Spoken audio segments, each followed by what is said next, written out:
dans le chat comme ça. Comme j'ai insisté, je n'aime pas prêcher dans les déserts.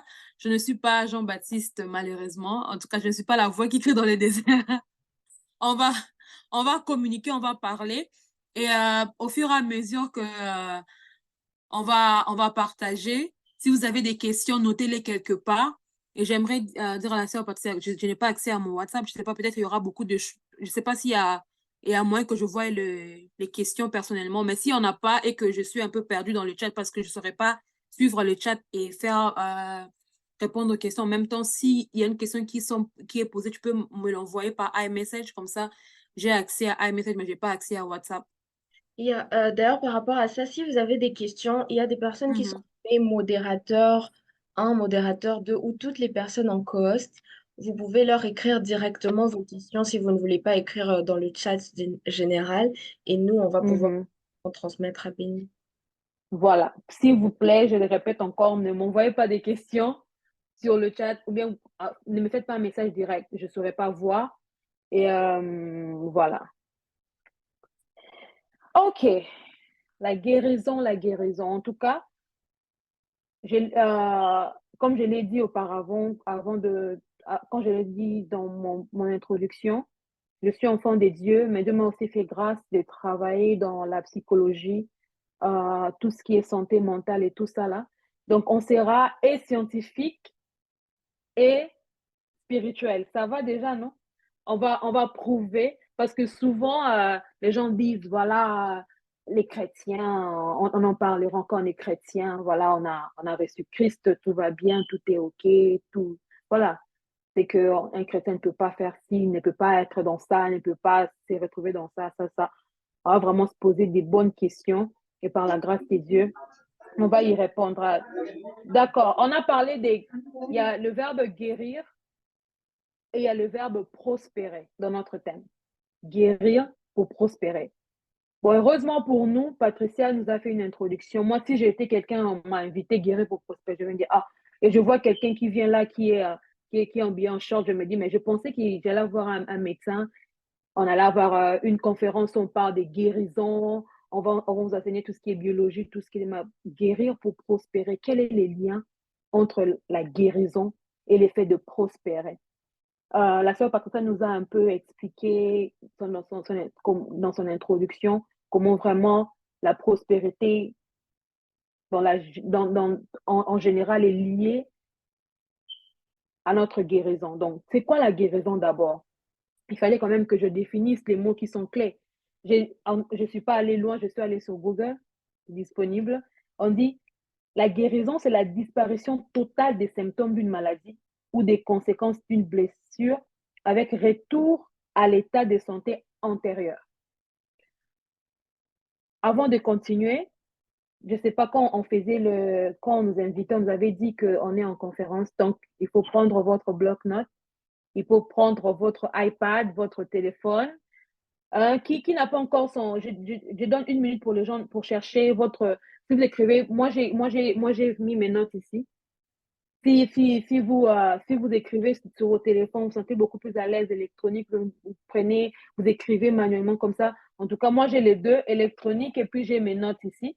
Donc, je nous encourage à écrire. On aura des définitions, on aura des partages, on aura des passages bibliques qui vont nous aider à avancer. Il y aura des passages que je vais juste citer sans pour autant lire, mais faites comme des chrétiens débérés pendant que je parle, allez vérifier si réellement ça parle de ce que je suis en train de parler.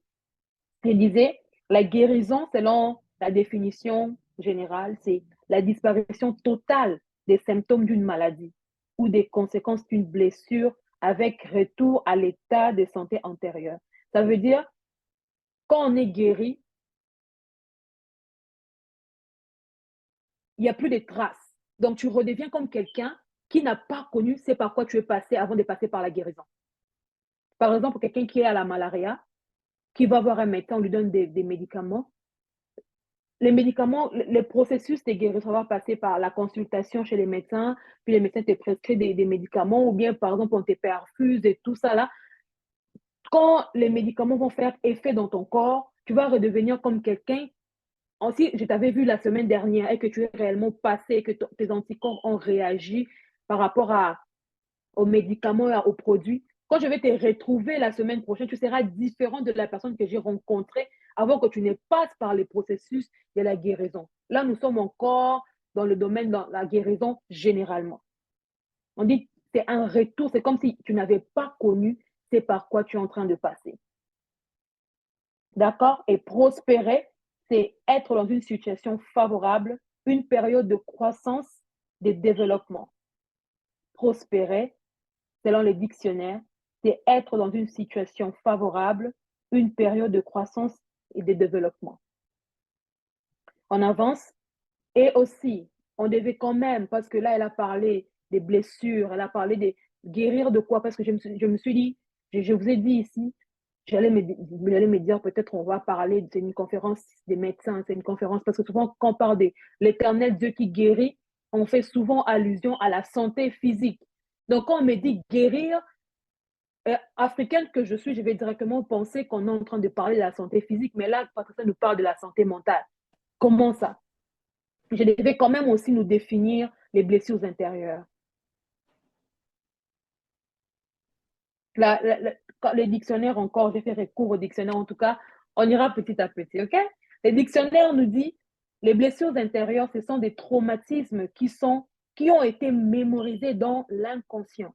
J'aimerais quand même attirer notre attention sur l'inconscient. Je vais recommencer.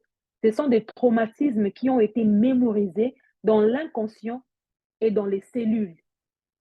Quand on parle des cellules, là, on ne parle pas des cellules imaginaires, on parle des cellules de ton corps.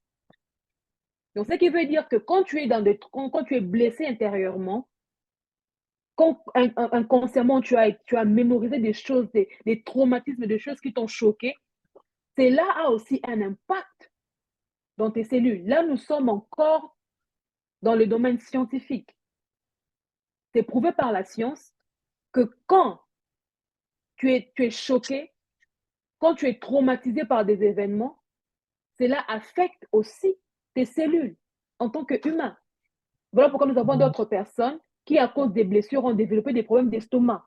Après avoir perdu un parent, ils ont développé un problème de cœur. Après avoir connu certains chocs de la vie, après avoir été chassés de la maison par ses parents, il y a des gens qui sont devenus, qui ont connu des problèmes de gastrite, des problèmes de cœur causés par des chocs qui n'ont pas été traités de la manière dont il se doit. Et là, j'aimerais attirer notre attention pour dire que on n'est pas ici pour minimiser ce par quoi vous êtes passé. Parce que souvent, quand on parle de guérir des blessures intérieures, beaucoup de gens pensent qu'on est dans le déni pour dire, par exemple, oh oui, tu as perdu ton père, tu as perdu ta mère, c'est rien. Non, c'est pas rien. Tu as connu l'échec à l'école, ça t'a choqué, ça t'a traumatisé, on t'a chassé de la maison. En tout cas, c'est rien, la grâce de Dieu est là. Nous ne sommes pas là, personnellement, je ne suis pas là pour vous dire que c'est par quoi vous êtes en train de passer, c'est pas ce que vous avez connu dans le passé qui vous a causé des blessures aujourd'hui, ce n'est rien. Non, non, non.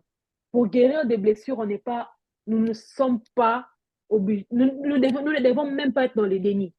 On va le voir en avançant. Donc, j'aimerais déjà que ça soit clair. Nous ne sommes pas en train de dire ici que tu n'as pas le droit de rien ressentir quand il y a des traumatismes que tu as connus dans la vie, que tu dois rester là, à être fort, comme cette masque-là des chrétiens, vraiment, je prie tout par Christ qui me fortifie, et tout, et tout. Non, nous ne sommes pas en train de dire cela. En 2022, j'ai perdu 3 membres de famille. J'ai perdu le premier, le 22 juillet, la deuxième personne, le 25 juillet 2022. La troisième personne, le 31 juillet 2022. Et ce n'était pas des morts par la COVID.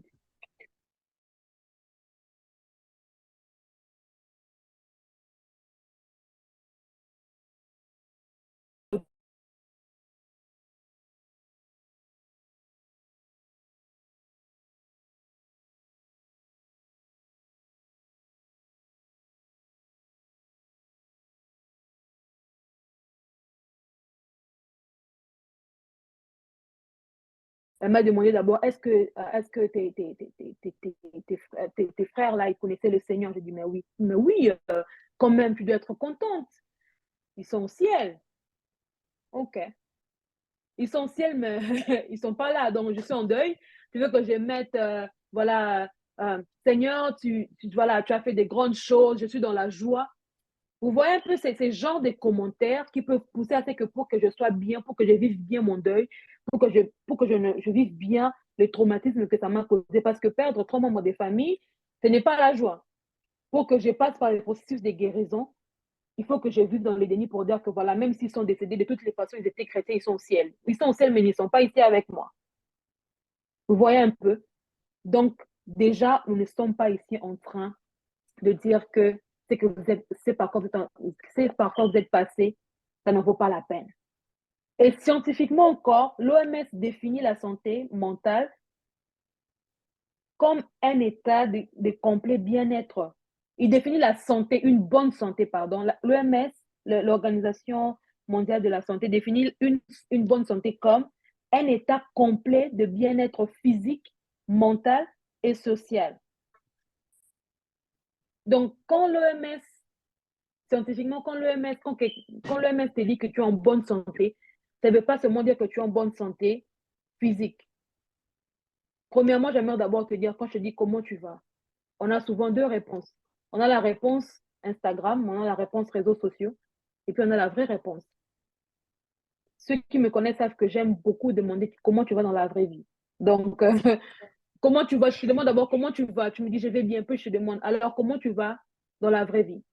Parce qu'avec toute la pression sociale, avec tout ce que nous voyons, avec tout ce que l'épanouissement, tout ce que nous voyons qui est bien d'ailleurs, tout ce qu'on voit, les reels, on voit les lives et tout le monde a une vie parfaite.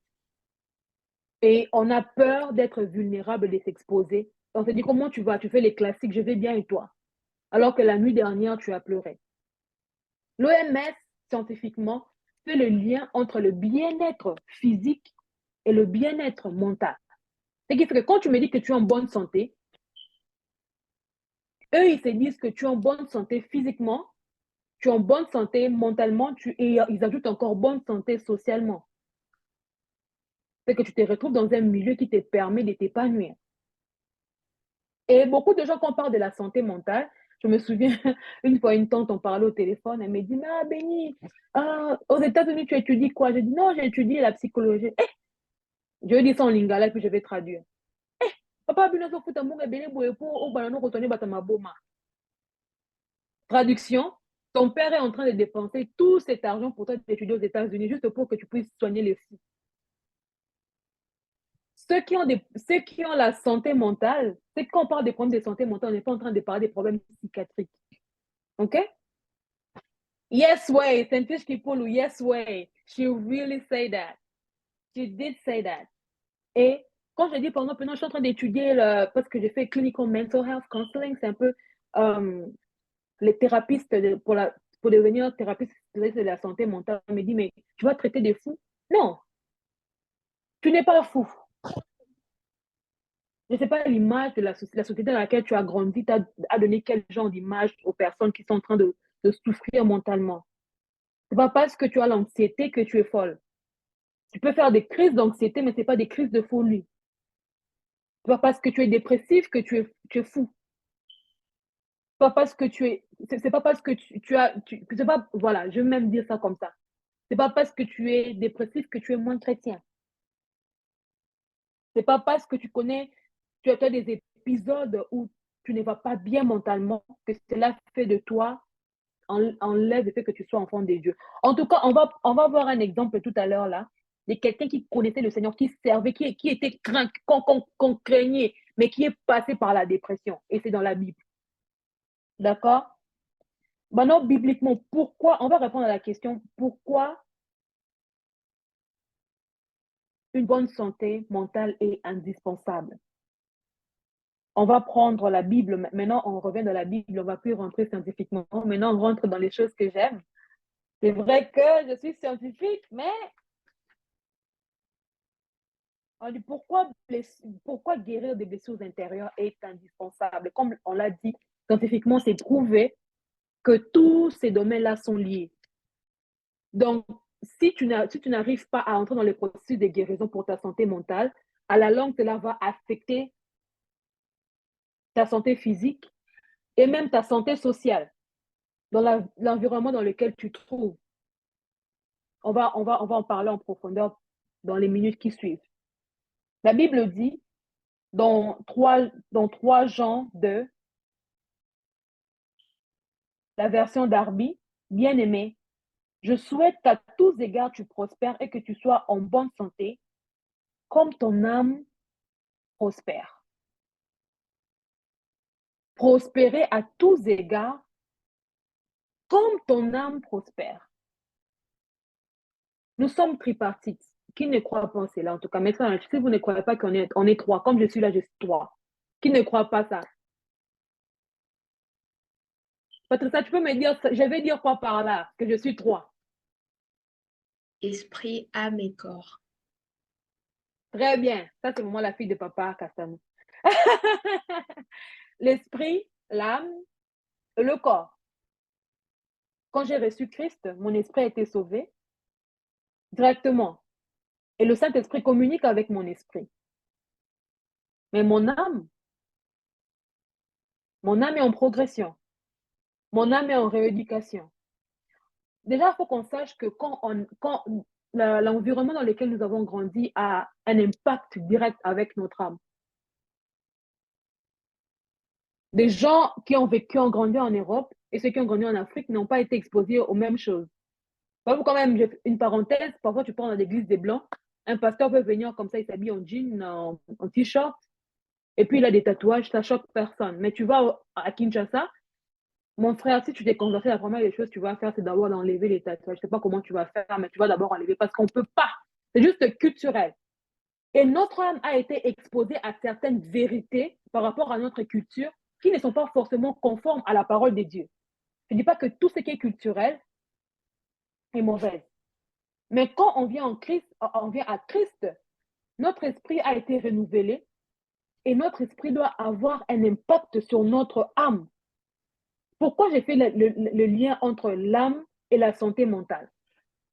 L'âme, c'est le siège des émotions, le siège des sentiments. Ton esprit a été déjà changé, ton esprit a été déjà renouvelé.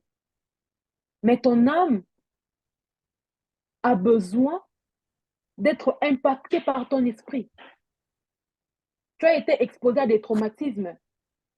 Il y a d'autres enfants, par exemple, quand ils grandissaient, leurs parents ne leur disaient pas « je t'aime ». Donc, pour eux, ils ont du mal, par exemple, à s'exprimer. Ils ont du mal à exprimer leur... Je ne dis pas que tous. Il y a plusieurs personnes qui ont du mal à exprimer leurs émotions parce que quand ils étaient enfants, on leur disait, par exemple, à Kinshasa, on disait, moi, Mobile, il a raté. Il faut dire qu'un homme ne pleure pas. Et ça s'étonne maintenant de voir des hommes qui ont du mal à exprimer leurs émotions parce qu'ils veulent jouer les durs. Très souvent, quand on parle de santé mentale, on parle souvent des filles, des femmes, elles ont fait ci, elles ont fait ça. Les hommes pensent que, dire par exemple que je suis en train de passer par des moments difficiles mentalement, ça fait des hommes faibles. Récemment, j'ai parlé avec mon collègue de travail et sa fiancée était en train de voyager pour Christmas. Sa famille n'est pas ici. Lui, sa famille est ici, mais elle, sa famille n'est pas ici. Comme ils ne sont pas encore mariés, donc elle est partie, elle travaille ici, mais sa famille est dans un autre état. Pour Christmas, comme c'est un holiday qui est really important pour les Américains, elle a dit, OK, je vais aller fêter avec ma famille. Et lui, quand elle est venue nous voir au travail, en partant, j'avais vu, il avait des larmes et tout ça. Bon, c'est vrai, je n'étais pas venue comme étant la sœur bénie et tout. J'étais venue comme même en me disant, ah, j'ai vu. Et puis il m'a dit, ah, tu m'as vu pleurer. Et puis il m'a dit, mais tu m'as vu pleurer. Il dit, non, ça fait de moi un homme, ça fait pas de moi un homme viril et tout ça là. Tiens, j'ai eu l'occasion. J'ai dit, OK, c'est maintenant l'occasion pour moi de prêcher, quoi. J'ai dit, mais mon frère, je t'apprécie beaucoup plus, là. Je pense que toutes les femmes voudraient avoir un homme comme ça. Devant elle, tu dis que non, tu vas me manquer, tu verses une larme. Je dis, ça fait de toi l'homme le plus fort que je n'ai jamais vu, en fait. Il était là. Le fait que je ne puisse pas me moquer de lui, j'ai vu son visage changer et il était choqué. Pour dire que lui, là où il a grandi, on lui a dit qu'un homme n'exprime pas ses émotions. Comment tu peux pleurer ta copine en train de partir? Mais si c'était une femme, on dit, oh, this is so cute, oh, she's crying. Mais comme c'est un homme, on lui dit par exemple que non, tu es faible. Et souvent, notre âme a été exposée à des circonstances qui font en sorte que nous ayons des réactions différentes des autres. il y a peut-être d'autres personnes qui n'aiment plus aller à l'église et qui ont des raisons très, très valables alors. Hein? Parce que souvent, nous les chrétiens, en cherchant de défendre l'église, nous omettons aussi le fait que ces personnes-là ont été réellement blessées par l'église. J'ai grandi à l'église, j'aime l'église, je sers à l'église, mais j'aimerais juste nous dire, je vais dire ça calmement, nous ne sommes pas parfaits, malheureusement. Et souvent, nous, en cherchant à défendre l'église, on fait voir à la personne, non, certainement, tu n'as pas très bien compris, c'est les pasteurs quand même, c'est quand même ton encadrant, il ne peut pas faire ci, il ne peut pas faire ça. Il y a des gens qui ont été réellement blessés et aujourd'hui, ils ont des réactions. Tout ça, c'est pour vous faire voir que comment la blessure peut avoir directement un lien avec ta santé physique et ta réaction avec ta relation, pardon, avec les autres. C'est ça que l'OMS est en train de parler de la santé sociale. Donc, la qualité de tes relations avec les humains est étroitement liée à la qualité de ton âme. Il y a beaucoup de gens qui prient, mes frères et sœurs de l'ESM, Amen, l'Église du Christ à la maison. Que Dieu vous bénisse là où vous êtes. Si vous connaissez quelqu'un de l'ESM dans dans votre répertoire, en tout cas, vous les saluez de ma part, nous les aimons beaucoup. Et ces frères-là de l'Église du Christ à la maison se retrouvent souvent jugés. Là, je ne parle pas des païens, je parle de ceux qui étaient membres à l'Église, mais qui ont décidé d'arrêter de prier. Je ne suis pas en train de défendre cette idée-là, mais je suis en train de nous pousser à réfléchir avec eux ensemble. Ces personnes-là ont vécu des chocs à l'église. Peut-être le pasteur lui a mal parlé, peut-être il est tombé et puis on l'a mal jugé. Et surtout, maintenant même, tu n'as même pas envie d'aller dans une église pour avoir les chocs. C'est que tu peux voir sur les réseaux sociaux tout ce qui se passe. La personne a été choquée.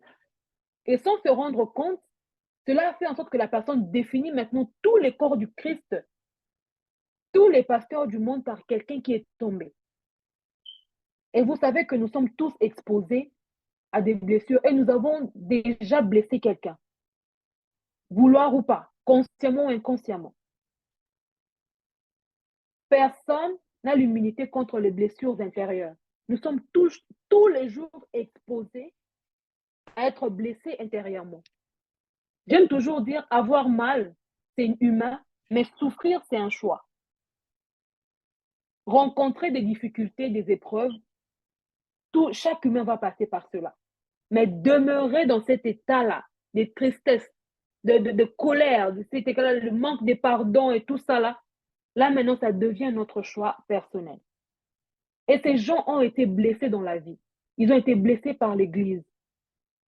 Je ne sais pas si tu te retrouves ici parmi nous, ou tu as été tellement blessé, tu t'es dit que je ne veux plus aller à l'Église. En tout cas, je ne fais plus confiance aux chrétiens. Nous voyons aujourd'hui il y a même beaucoup de prédications, beaucoup de conférences qui se font en ligne, qui sont juste poussées par des blessures intérieures. Vous savez, les blessures peuvent vous pousser à faire de bonnes choses, mais avec des mauvaises motivations. Pourquoi tu es en train de faire ce que tu es en train de faire? Il y a des gens, par exemple, qui réussissent à l'école juste pour prouver à ceux qui leur avaient dit que tu n'arriveras à rien faire dans la vie, qu'ils avaient tort. En suivant un documentaire quelque part, pas quelque part, sur la télé en tout cas, la maman de Steph Curry, pour ceux qui connaissent, un joueur de basketball, elle disait, son fils, quand il grandissait, on lui avait dit qu'il ne peut pas jouer au basket parce qu'il était trop petit, il était trop court et tout ça là. Elle a donné un peu l'exemple. Et aujourd'hui, c'est quand même, il est connu, il est un basketteur vraiment dans son équipe, c'est lui le capitaine et tout et tout.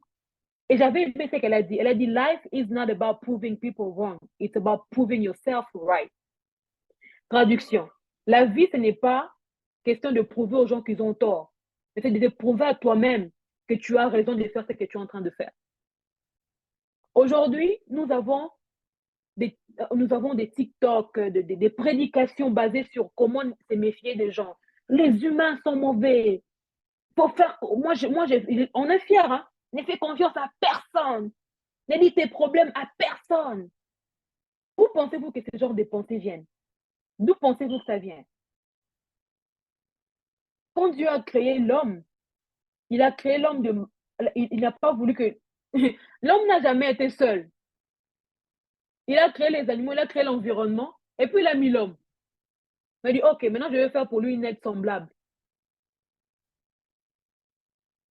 Je ne sais pas si tu dois écrire ça si tu dois écrire ça quelque part, mais tu n'as pas été appelé à faire cette vie tout seul. Jamais. D'ailleurs, on dit ça souvent, ton premier bien, c'est quelqu'un qui te l'a donné, et ton dernier, c'est quelqu'un d'autre qui te le donnera. Si on te laisse seul dans ce monde, toi seul, je suis sûr que tu sauras survivre. Avec l'argent que tu as, tu peux te dire, moi je suis introverti. Mais malgré mon introversion, il y a des moments où j'ai besoin d'avoir quelqu'un à côté de moi, même seulement une seule personne. Je sais pas, là maintenant nous sommes en train de diagnostiquer en fait comment voir que vous avez été blessé. Parce que souvent quand on parle des blessures intérieures, on voit des gens qui ont des visages tristes, on parle des gens dépressifs, on voit des gens qui ont des visages. Tu peux être la personne la plus souriante au monde, mais être blessé intérieurement. La question qu'on doit se poser, pourquoi j'ai fait ce que je suis en train de faire? Pourquoi? Pourquoi je veux absolument faire la médecine? Peut-être dans ton enfance, quelqu'un t'avait dit, toi vraiment, avec les cours là, des sciences là, ça ne va pas, hein. Tu l'as retenu. On va revenir. La définition dit, ce sont des traumatismes qui ont été mémorisés dans l'inconscient. Parfois même, on ne se rend pas compte. Il y a une parole qui a été dite sur toi, qui te définit. Maintenant, je te dis, OK, je vais tout faire pour prouver à ces personnes-là qu'ils avaient tort. Tu commences à faire des activités que tu n'aimes pas fortement, mais parce que tu veux prouver aux gens qu'ils avaient tort, parce que tu veux prouver aux gens qu'ils avaient tort, tu commences à faire des choses que tu n'étais même pas censé faire. Blessure intérieure. J'aimerais que quelqu'un dise, ça sent. Écrivez seulement, écrivez dans le chat, ça sent. Vous voyez, quand quelqu'un a la pu, c'est dégueulasse, Berk. Quand quelqu'un a la pu, même si tu caches, à un moment donné, quand tu t'approches de la personne, ça sent. Maintenant, là, tu sauras maintenant diagnostiquer les blessures intérieures. Tu entends quelqu'un faire des statuts tout le temps sur comment les humains sont mauvais.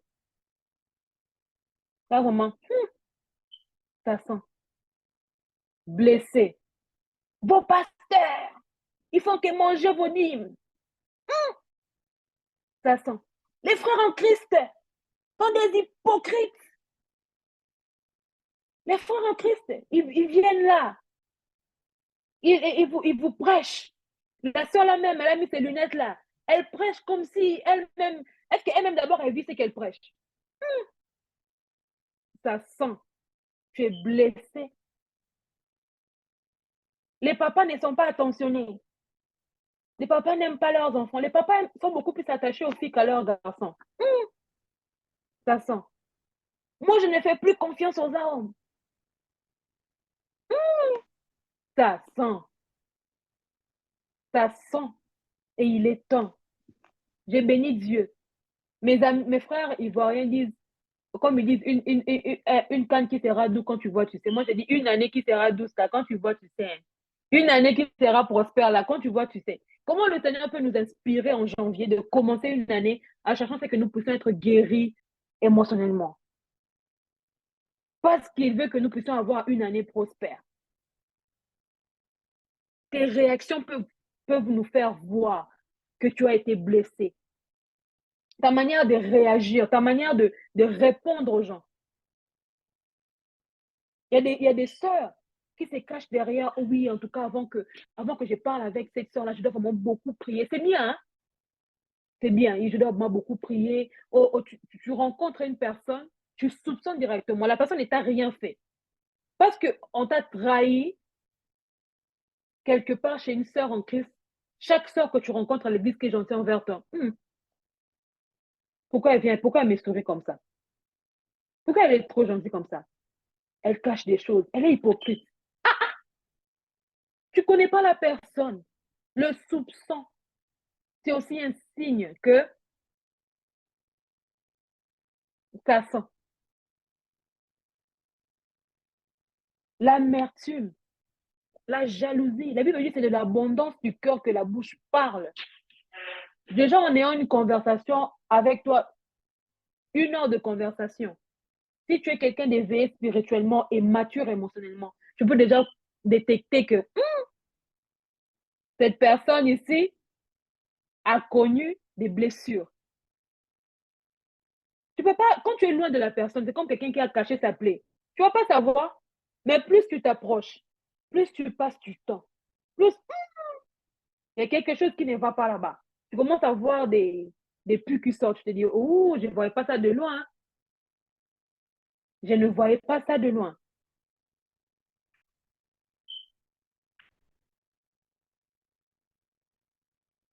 Alléluia.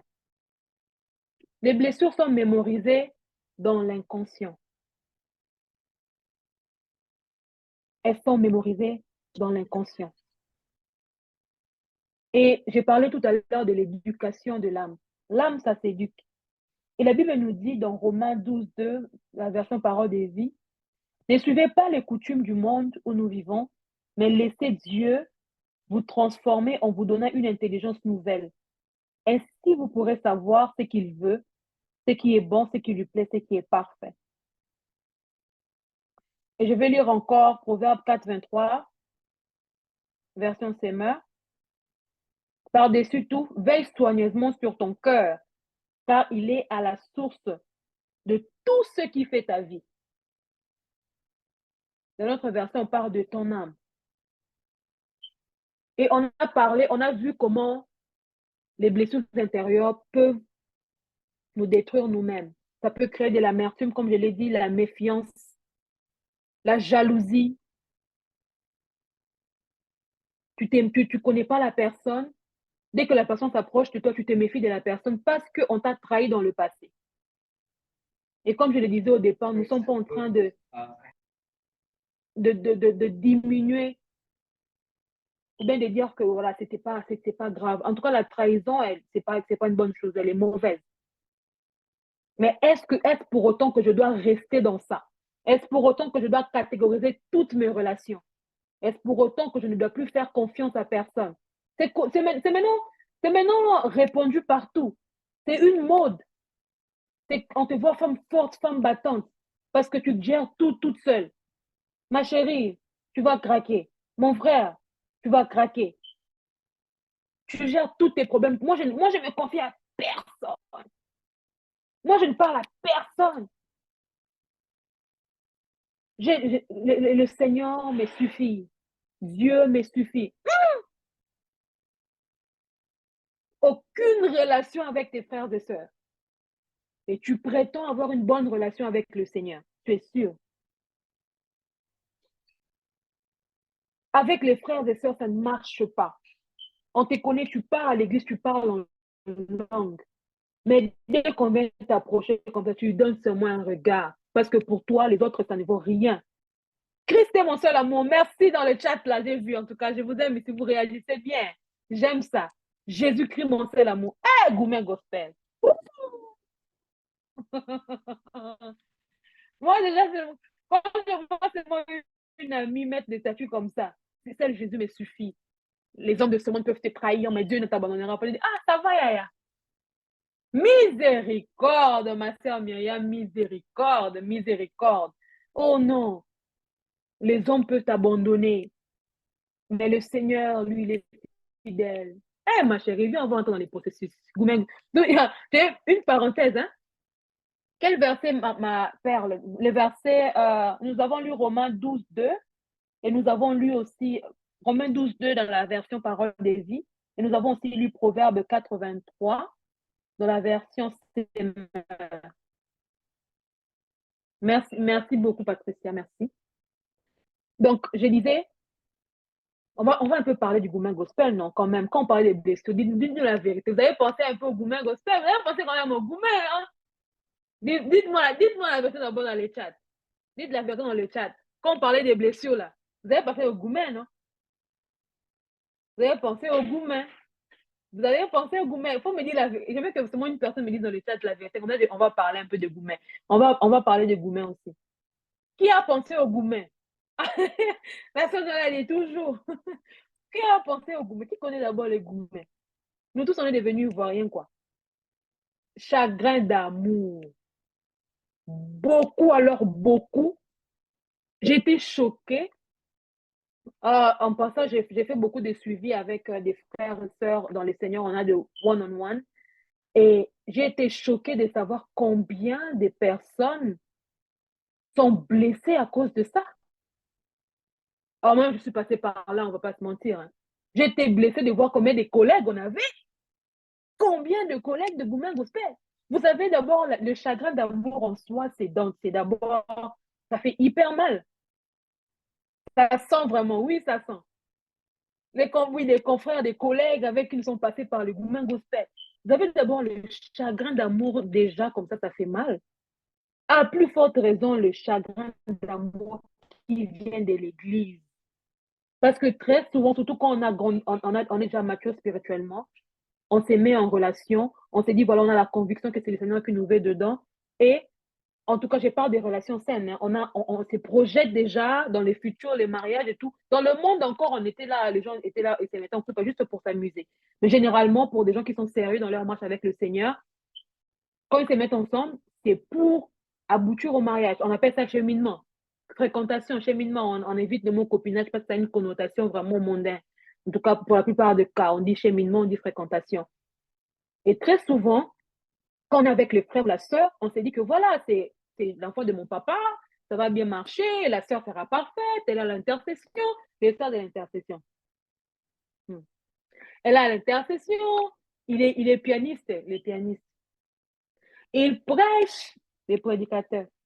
Il prêche à l'église, je le vois, il a des abonnés sur Instagram et tout ça dans les frères est sérieux. Ce qui fait qu'après, ça ne marche. Oui, mal perdu sur vous, les sœurs d'intercession. Ça ne marche plus. La sœur là que tu voyais là, ce n'est plus la sœur là qui priait. Non, non, la sœur là, elle te parle, tu dis, wow, elle parle pas seulement mal à Satan, mais elle parle aussi mal aux humains quand même. Hein. C'est pas qu'à Satan elle n'est pas qu'autoritaire au démon, elle est aussi autoritaire envers les hommes. Après, tu vois les frères là, ils prêchent pas seulement en criant, il n'est pas tendre dans la vraie vie. Après, le Seigneur aussi, tu te dis, ça commence à déranger ta relation avec le Seigneur, vous rompez.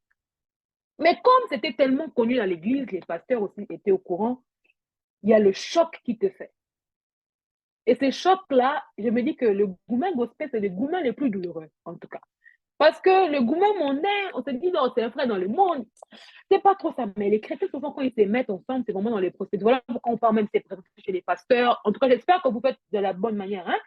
Vous voyez un encadreur, vous priez ensemble, vous méditez, vous devez déjà baptiser votre enfant en Néhémie, Esdras, je ne sais pas, Josaphat, tous ces noms-là bibliques. Et après, ça ne marche pas. Ça vous choque tellement qu'il y a même des sœurs, par exemple, qui se disent, oh, je préfère encore aller rencontrer les païens. Si vous rencontrez une sœur dans le Seigneur qui aime Dieu, Ambroise, non, Ambroise c'est dans la Bible.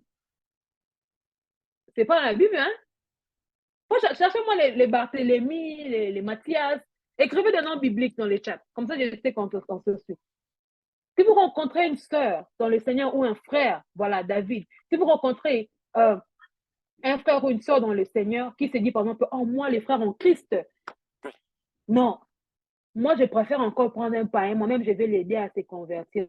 Entre parenthèses, même quand les clips d'évangélisation demandent d'aller évangéliser, tu ne pars pas. C'est seulement les païens là que tu vas aller convertir. Je ferme la parenthèse. Donc, je disais, l'effet l'effet d'aller rencontrer, quand vous voyez une sœur, c'est dire, voilà, moi, je vais prendre un païen parce que les frères en Christ sont des aventuriers. Vous le regardez seulement comme ça, qu'est-ce qui s'est passé? Qu'est-ce qui s'est passé? L'environnement a déterminé, les situations ont déterminé, les circonstances ont déterminé tes réactions d'aujourd'hui. Tu as changé ton système de pensée. Tu sais que la Bible te dit que de ne pas te mettre avec un incroyant. Mais parce que ces frères-là t'ont choqué, parce que cette sœur-là t'a choqué, Parce que tu as connu des déceptions à l'église, tu te dis, OK, je vais aller me mettre avec un incroyant, moi-même, je vais les convertir. Les créateurs de l'univers lui-même, au travers de l'apôtre Paul, lui vous disent, ne vous mettez pas sous un joug étranger. Toi, tu te dis, non, non, non. Moi, je suis plus... D'ailleurs, la sœur là que je connais, elle a épousé les frères, elle a été païen. Elle l'a emmené à l'église. Ma sœur, toi, essaye. Toi, essaye seulement. Si demain, on ne va pas te retrouver là-bas, de l'autre côté. On était seulement tombés une fois. Ah, c'est pas toi qui voulais aller convertir là-bas. Tu voyais? Pour dire qu'il y a, il y a des situations, des circonstances de la vie qui peuvent faire en sorte que tu réagis d'une certaine manière, tu ne comprends pas, tu dis c'est comme ça que je suis. Et l'autre personne qui te dit c'est comme ça que je suis. Et moi, je suis seulement triste de temps en temps, je suis mélancolique. Voilà. Euh, moi, c'est comme ça que je suis. Moi, je ne fais pas confiance aux gens. Tu es sûr que tu es né avec ça. Tu es sûr que tu es né. Ou bien il y a des gens qui, quand ils étaient enfants, ils ont vu leurs parents être trahis. Ce n'est pas forcément à eux qu'on a fait du mal. Ils sont devenus tellement. Surtout, on aime beaucoup Proverbe 83. Hein. La Bible dit garde ton cœur plus que tout. La Bible ne parle pas de méfiance. Hein. La Bible dit de veiller.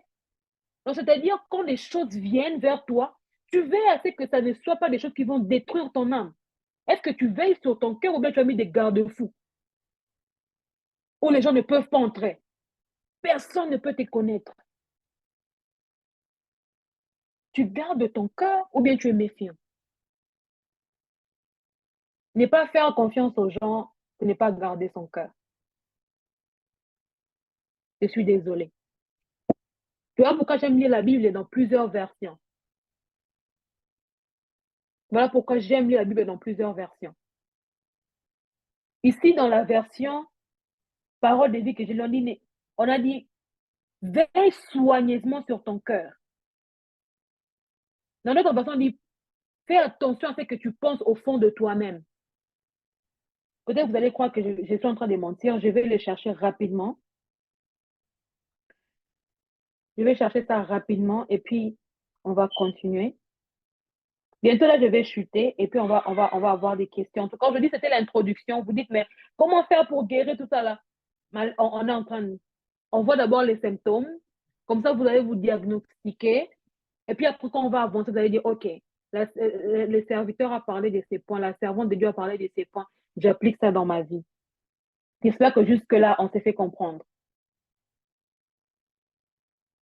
Donc, veillez, veillez, veillez, veillez. Veillez, veillez, veillez. OK, on va aller ensemble. La version français courant dit, avant tout, prends garde à ce que tu penses au fond de toi-même, car ta vie en dépend. Je répète, avant tout, prends garde à ce que tu penses au fond de toi-même, car ta vie en dépend. Et la vie de ton entourage dépend. Ce n'est pas agréable de se mettre à côté d'une personne qui se plaint tout le temps. Ce n'est pas agréable de se mettre à côté de quelqu'un qui se méfie tout le temps de tout le monde. Tu me rencontres comme ça, tu me dis, moi, en tout cas, je ne fais confiance en personne. Je vais me dire, moi aussi, je suis personne. Donc, tu fais confiance à personne. Donc, tu ne me fais pas confiance. Moi, les sœurs en Christ, je n'aime pas les sœurs en Christ, elles sont hypocrites. Oh, donc, tu me vois que je suis hypocrite. Il y a des gens, par exemple, tu parles avec quelqu'un qui parle toujours, qui a une fausse humilité, une personne qui se voit toujours bizarre, qui parle mal d'elle-même, qui n'a pas... C'est toujours... tu es bien habillé. Ah, tu es sûr, l'habit là, vraiment... Hein, tu n'es plus agréable à vivre. On n'est plus agréable à vivre avec toi, en fait. Quand tu es là, même si les gens étaient en train de rigoler, tout cela, on t'appelle rabat-joie. Parce que quand tu viens, tu dis un truc comme ça, les gens se disent, oh, toi aussi. On était là, on était tranquille, on était bien. Juste parce que tu as nourri des pensées négatives au-dedans de toi. Parce que tu n'as pas su soigner ce qu'il y a à l'intérieur de toi. Parce que tu as laissé tes émotions te contrôler. Faut pas même que ton entourage ne te supporte plus. Parfois, moi, on ne se rend pas compte. Hein. Moi, une fois, j'étais là, j'avais très faim. J'étais assise, je pensais que j'avais un visage normal. Quelqu'un vient vers moi et me dit, hé, Béni, qu'est-ce qui se passe? Je dis, oh non, ça va, non, ça va pas. Quelque chose qui ne va pas. Parfois même sans se rendre compte, ce qui se passe à l'intérieur, ça se reflète sur ton visage. C'est pas seulement tes paroles, mais une personne qui est désagréable, une personne qui n'est pas sociable, ça peut se voir sur son visage. Dès que l'église, on dit Amen comme ça, les frères vont seulement venir te saluer. Toi, directement, tu regardes. Tu dis, on passe. Une soeur veut venir te parler, la soeur, parce que tu es bien habillée. Mais elle fait seulement comme ça.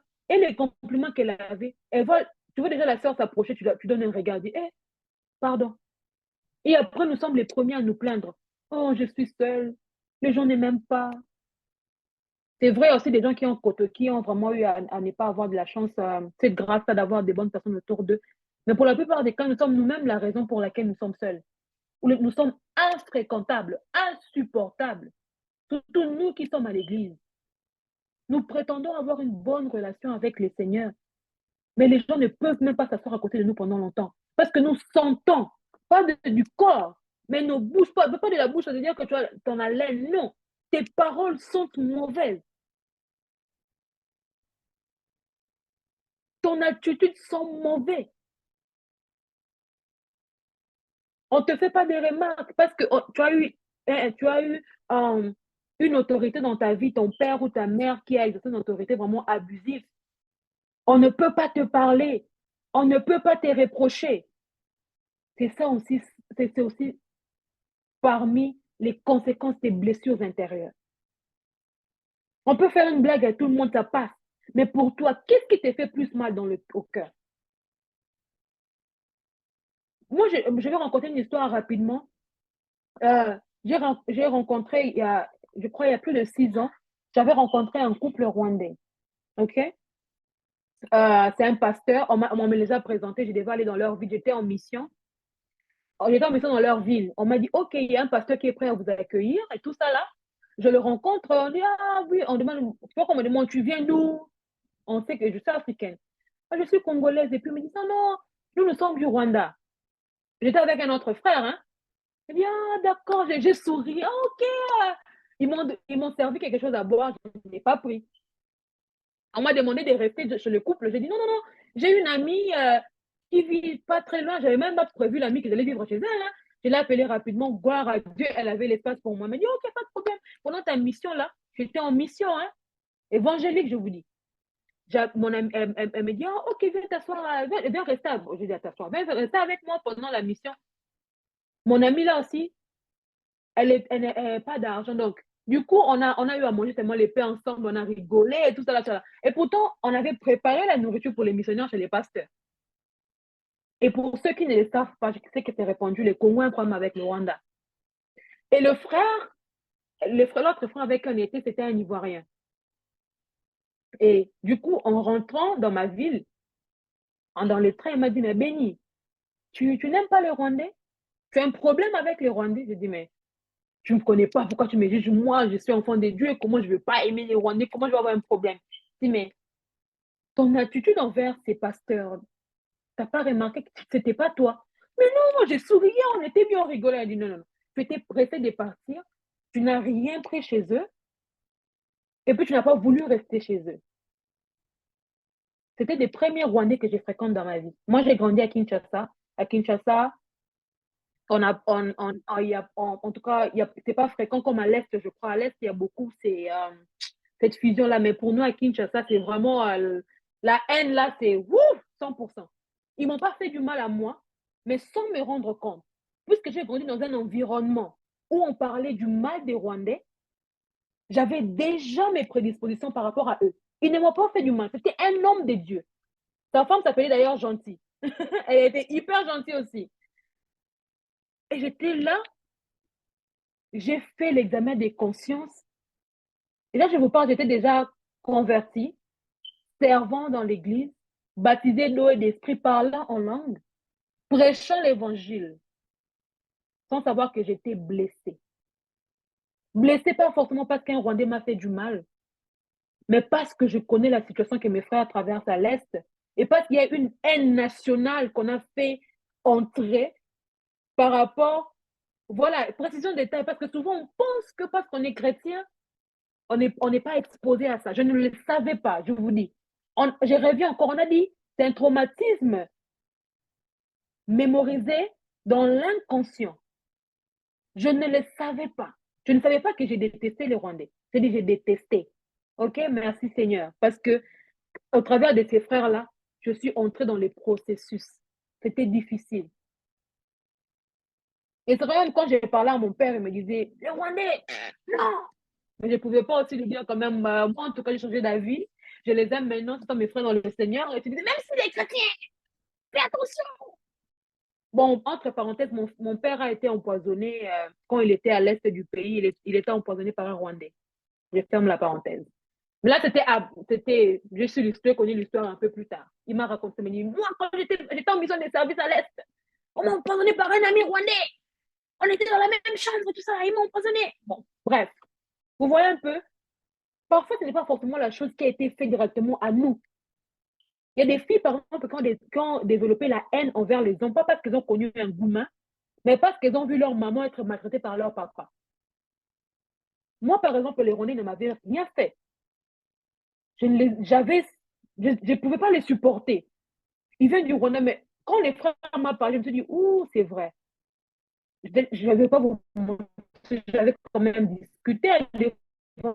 Je dit, non, quand même. On est les enfants de Dieu, en plus, c'est un homme de Dieu, comment. Mais comme la Bible dit, l'enfant prodigue étant rentré en lui-même. Quand chacun est rentré chez eux, je suis restée à la maison, il dit, pourquoi il m'a dit ça? Et j'ai commencé maintenant, j'ai demandé au Saint-Esprit de me montrer. Il dit, mais tout ce que tu as entendu, tout ce que tu as vu à la télé, les histoires qu'on t'a racontées, tu n'as jamais vécu avec un Rwandais, mais tu as été affecté par ces circonstances, par ces histoires-là. Voilà pourquoi je dis que notre âme aussi a été éduquée par l'environnement. Tu parles à un Belge, il va te dire, mais qu'est-ce que tu racontes? Les Rwandais, ce sont des Africains. Mais pour beaucoup d'entre Congolais qui sont ici, beaucoup d'entre nous avons cette haine-là. Mais nous avons des haines, les Balouba n'aiment pas les Swahili, je ne vais pas entrer dedans. Par rapport à tout ce qui se passe sur Internet. Parce que deux candidats se sont disputés aux élections, pardon, nous aussi, nous nous aimons plus. Vous voyez un peu? Donc, vous voyez comment la blessure peut. J'ai raté une bénédiction. Ils étaient partis là-bas, ils ont mangé les histoires des missionnaires. Ils ont pris les frais des missionnaires. Ils ont dormi dans le lit des missionnaires. Mais moi, j'ai préféré dormir. Mon ami avait son petit lit là. C'est pour une seule personne. J'ai préféré dormir comme ça. Et pourtant, il y avait toute une chambre pour moi chez les pasteurs. Et ce n'est pas que des choses matérielles. Combien d'entre nous passons à côté de nos bénédictions parce que nous avons été blessés intérieurement? Dieu a placé à tes côtés des personnes de confiance. Parfois, tu pleures, tu te demandes comment je vais faire ci, comment je vais faire ça. Mais il y a une personne que le Seigneur a placée à tes côtés pour t'aider. Mais comme tu ne fais plus confiance aux gens, tu as peur de t'ouvrir. Et on se demande parfois, oh, je passe par ça, comment je vais faire? Et pourtant, il y a des personnes qui sont passées par ce par quoi tu es en train de passer maintenant, qui vont t'aider à gagner du temps. Moi, j'aime beaucoup passer du temps avec les serviteurs de Dieu, surtout les serviteurs de Dieu qui sont connus quand ils viennent en Amérique. Et j'ai l'occasion, je vais passer le temps là-bas. Moi, je demande seulement, moi, je demande même pas, je demande quelles sont les choses par quoi tu es passé pour, voilà. Puis, mais disons, je suis passé par la trahison, comment j'ai géré ça. Moi, j'ai gagné mon intelligence. Peut-être eux, ils ont appris ça en 5 ans. Moi, seulement 1 heure de conversation, j'ai gagné 5 ans de ministère, je sais pas. Mais si tu es le genre de personne qui a fermé la porte à tout humain, comment tu vas arriver à apprendre? Comment tu vas arriver à prospérer?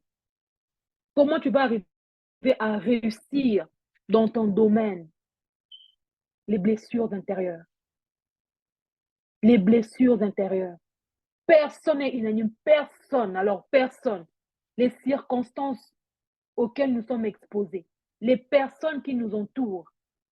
L'environnement. Les pays, la ville, l'église. Toutes ces choses-là, même le travail, nous expose aux blessures intérieures. Aujourd'hui, je voulais simplement introduire ces textes, ces thèmes-là, parce que parfois, quand on vient dans des conférences pareilles, on pense qu'on n'est pas concerné. Parce que forcément, je ne suis pas triste, j'ai fait ma vie, j'ai mes études. Parfois, même ton indépendance est venue de blessure intérieure. Ton extra-indépendance. femme forte, femme battante, femme tout ça là. Ce sont des bonnes choses, mais ça vient d'où? Quelle est la source? Quelles sont les motivations? C'est quoi? Quelle est la raison pour laquelle tu es en train de faire ce que tu es en train de faire? Blessures intérieures. Alors, pour finir, j'aimerais parler de quelqu'un qu'on connaît tous dans la Bible. Vous m'entendez? D'accord. Ok.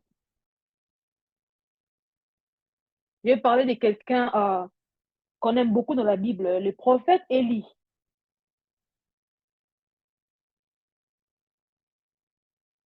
Prophète Élie dans 1 roi 19. Quand on parle de Élie, on parle d'Élie en tant que l'homme qui a arrêté la pluie, l'homme qui a fait descendre le feu, prophète de Baal et tout ça là. Mais on parle rarement d'un Élie dépressif, un Élie déprimé. Alors, à la question, est-ce que je peux servir le Seigneur, aimer Dieu, euh, tout ce que parler en langue et être blessé intérieurement? Oui, oui. Et si vous lisez dans 1 roi, le chapitre 19, la Bible en parle. Élie, après avoir accompli les exploits devant plusieurs hommes, Élie a été menacé par une femme, Jézabel. Elle dit, il fera, si ce n'est pas à ma parole, Élie, sa tête, il va mourir. Élie a entendu les messages. Élie a fui. On va lire un roi. Je vais lire 2 versets, mais pour bien comprendre l'histoire, lisez, vous pouvez vraiment lire tous les chapitres. La Bible dit, puis Élie marchant pendant une journée dans les déserts. Et puis Élie marche pendant une journée dans les déserts. Il s'assoit sous un petit arbre. Il a envie de mourir. Et il dit, maintenant, Seigneur, c'est trop. Vous avez déjà dit ça? Seigneur, c'est trop, Seigneur. Je n'arrive plus à supporter. Maintenant, Seigneur, c'est trop. Prends ma vie. Je ne suis pas meilleur que mes ancêtres. J'aime encore le verset 10. Il dit, Seigneur Dieu de l'univers, j'ai pour toi un amour brûlant. Mais les Israélites ont abandonné ton alliance. Ils ont détruit tes autels. Et écoutez, ils ont tué tes prophètes. Moi seul, je suis resté et ils veulent prendre ma vie. Vous voyez comment, quand ta santé mentale n'est pas stable, comment ça peut même brouiller ta façon de voir la vie. Élie se croit omniscient. Élie passe par des moments difficiles. Élie dit, Seigneur, je suis resté seul. Vous voyez, vous connaissez ce langage-là, non? Il n'y a que moi seul. Je suis seul au monde. Il n'y a plus personne. Je peux faire confiance en personne. Parce que eux tous ont fléchi genoux devant Baal. Je suis resté le seul. Maintenant, écoutez la réponse de Dieu. On va sauter, verset 18. Il dit, mais je laisserai vivre 7000 Israélites, tous ceux qui ne se sont pas mis à genoux devant les dieux de Baal, qui n'ont pas embrassé ces statuts. Élie, il ne savait pas qu'il était un des 7000. Donc, il y avait 7001 hommes qui n'avaient pas fléchi de genoux devant Baal. Mais regardez comme la dépression est en train de détruire un homme de Dieu, un prophète de Dieu qui écoutait Dieu. Mais ce que j'aime avec Dieu, quand il est venu vers Élie, il n'est pas venu juger Élie. Quand vous regardez cela, il a donné d'abord, il a dit, OK, je vais pourvoir d'abord à ta nourriture. Comme ça, va dépendre, comme ça, dans un entre guillemets. Donc, peut-être, il a dit, non, je vais te donner la nourriture, je vais te donner un peu à manger, à boire. Le Seigneur a fait comprendre, le Seigneur a fait passer Élie par, a fait passer Élie par des étapes pour qu'il puisse recevoir la guérison. Élie croyait. Les blessures intérieures ont changé sa vision de la vie, sa vision des autres. Élie pensait être seul. C'est comme toi et moi. L'anxiété, la dépression, le traumatisme, les blessures intérieures ont fait en sorte que vous pensez que vous êtes seul, que personne ne vous aime, personne ne vous calcule. Toutes ces pensées-là ne viennent pas de Dieu. ces pensées-là ne viennent pas de Dieu. Alors, on a parlé de l'odeur, on a parlé des exemples. Maintenant, on a aussi vu l'impact des besoins intérieurs sur nos relations avec les autres. On a vu pourquoi guérir des besoins intérieurs est indispensable. On a vu le lien entre l'âme, le corps et la vie sociale. Maintenant, comment guérir? Comment guérir? Moi, je vais pas m'attarder sur ça. Par la grâce de Dieu, je sais que les orateurs qui viennent dans les jours qui viennent, les intervenants, ils vont vraiment parler en détail de comment guérir. Moi, je voulais seulement aujourd'hui en diagnostiquer seulement. Je voulais vous faire voir les symptômes, quelques symptômes. La liste n'est pas exhaustive, mais en tout cas, quelques symptômes des blessures intérieures. Comment savoir que vous êtes blessé? Je suis sûre que chacun d'entre nous est reconnu quelque part. Donc, comment guérir d'abord? La première étape, c'est de reconnaître qu'on a été blessé. La première étape, c'est de reconnaître. Si je vais chez un médecin, il va me demander, mais comment tu te sens? Oh, je vais bien. Ok, bye, bonne journée. Pourquoi tu viens chez moi, en fait? Jésus dit aux pharisiens, pardon, ce n'est pas ceux qui se portent bien qui ont besoin d'un médecin, mais ce sont les malades. Je ne suis pas venu pour ceux qui sont bien portants, mais je suis venu pour ceux qui sont malades, pour des pécheurs. Si tu ne reconnais pas que tu as été blessé, si tu continues à mettre des carapaces des femmes fortes, femmes fatales, je ne sais pas, masque de sourire tout le temps, de bonheur, il sera impossible de commencer d'ailleurs même la guérison. Parce que si tu viens vers moi en tant que physiothérapeute, parce qu'on fait des cours pratiques. Si tu es ma patiente, je viens te demander comment tu vas. Tu me dis, je vais bien, ma famille va bien, tout va bien. Je suis OK. Oh, OK, merci, tu me payes 100 $ l'heure. Mais merci vraiment d'être passé me rendre visite et me donner de l'argent gratuitement. Comment je vais commencer ma session sans pour autant savoir ce par quoi tu es en train de passer? Merci, ma sœur Saint-Tige, pour la référence dans le chat. Et Jésus, en parlant, il dit dans Ésaïe, on fait référence à ça dans lui qui dit, l'Esprit du Seigneur est sur moi, il m'a envoyé pour guérir.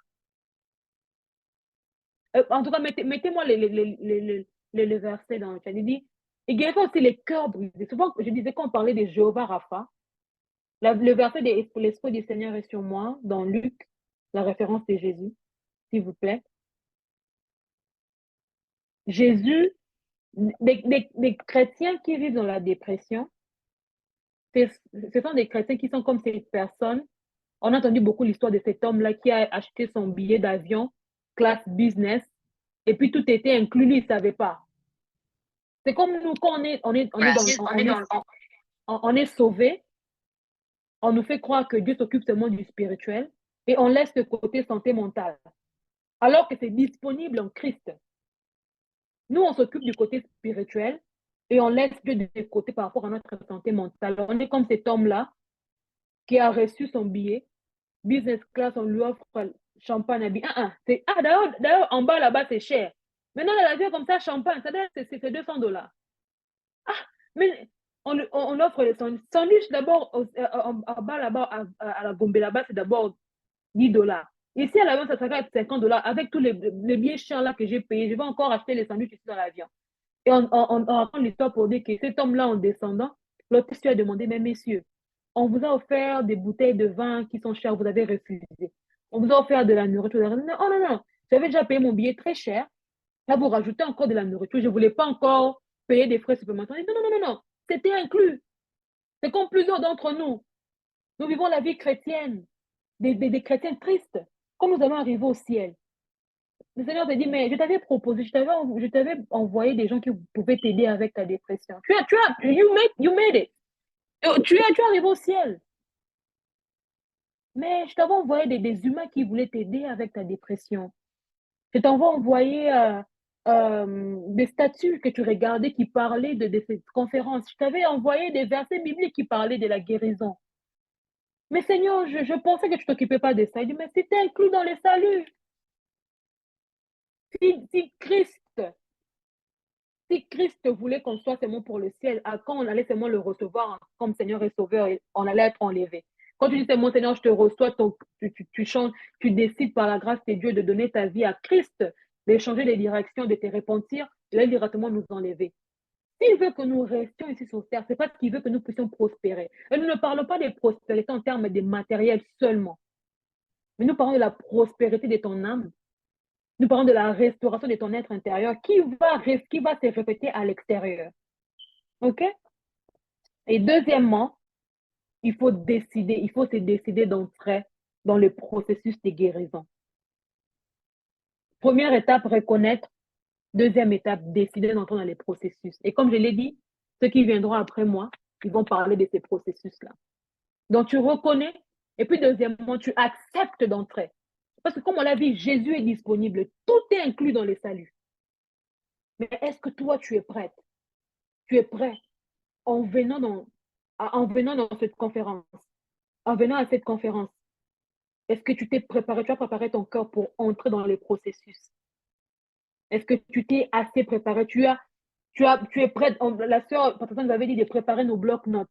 Est-ce que tu es prête à écrire? Est-ce que tu es prête à être sensible à la voix du Saint-Esprit qui va te dire, ça c'est ton cas. Quand les intervenants vont parler, est-ce que tu apprêtes ton cœur? Est-ce que tu prépares ton cœur à recevoir des dieux? Aujourd'hui, j'étais venue juste à introduire. Mais plus on va avancer, plus on va voir des clés.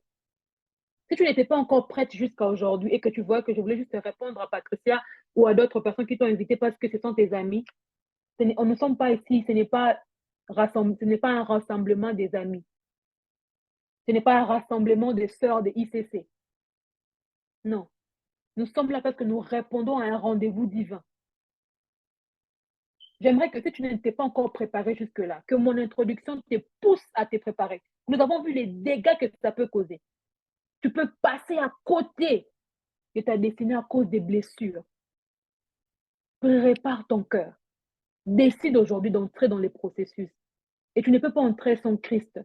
Pour ceux qui n'ont pas encore reçu le Seigneur, et vous avez besoin de le faire, écrivez à la sœur Patricia ou à la personne qui vous a invité et vous allez entrer en contact avec un des serviteurs qui sont sur la fiche.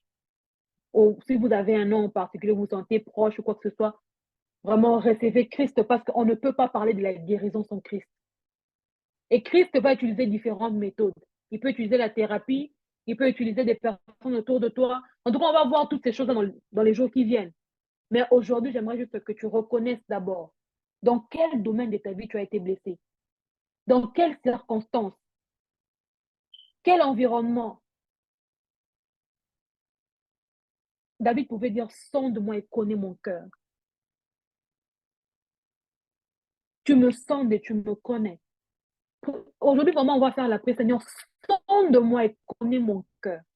Sonde-moi et connais mon cœur. C'est la seule prière qu'on va faire. Aujourd'hui, on ne va pas encore chasser les démons. Non, non. Aujourd'hui, on ne va pas demander la guérison. Non, non, non. Parce qu'il y a des choses que tu ne sais pas encore, que tu dois mettre les points sur les i. Tu dois vraiment pointer avant de commencer à guérir. Parce que si tu ne sais pas décrire les symptômes de ta maladie, tu ne sauras pas, le médecin ne saura pas te donner les médicaments qu'il faut. Donc aujourd'hui, la prière qu'on va faire, on va faire, Seigneur, sonde-moi et connais mon cœur. La prière qu'on va faire cet après-midi, ce soir ou ce matin, Seigneur, sonde-moi. Montre-moi là où j'ai des blessures intérieures. Et Seigneur, je décide aujourd'hui par ta grâce d'entrer dans les processus de guérison. Quand tes serviteurs que tu t'es choisis pour nous parler durant cette conférence vont parler, Seigneur, que je puisse capter les messages que tu veux que je retienne, pour que je puisse prospérer dans mon âme, pour que je puisse guérir intérieurement. Est-ce que c'est parce que depuis que j'ai perdu mon papa, depuis que j'ai perdu ma maman, depuis que j'ai rompu, depuis que les pasteurs m'ont choqué, mon encadrant m'a blessé à l'église, depuis que j'ai connu la guerre, depuis que mon papa a été licencié, quelles sont des choses qui ont fait en sorte que je sois blessée, que j'ai une mauvaise image? Élie, sa vision de la vie avait changé à cause des blessures, à cause de la dépression. Il avait déprimé et ça a changé sa vision. Je suis restée le seul, il n'était pas le seul. Avant de prier, on va prier, après il y aura, j'ai dépassé, en tout cas, il y aura des questions peut-être.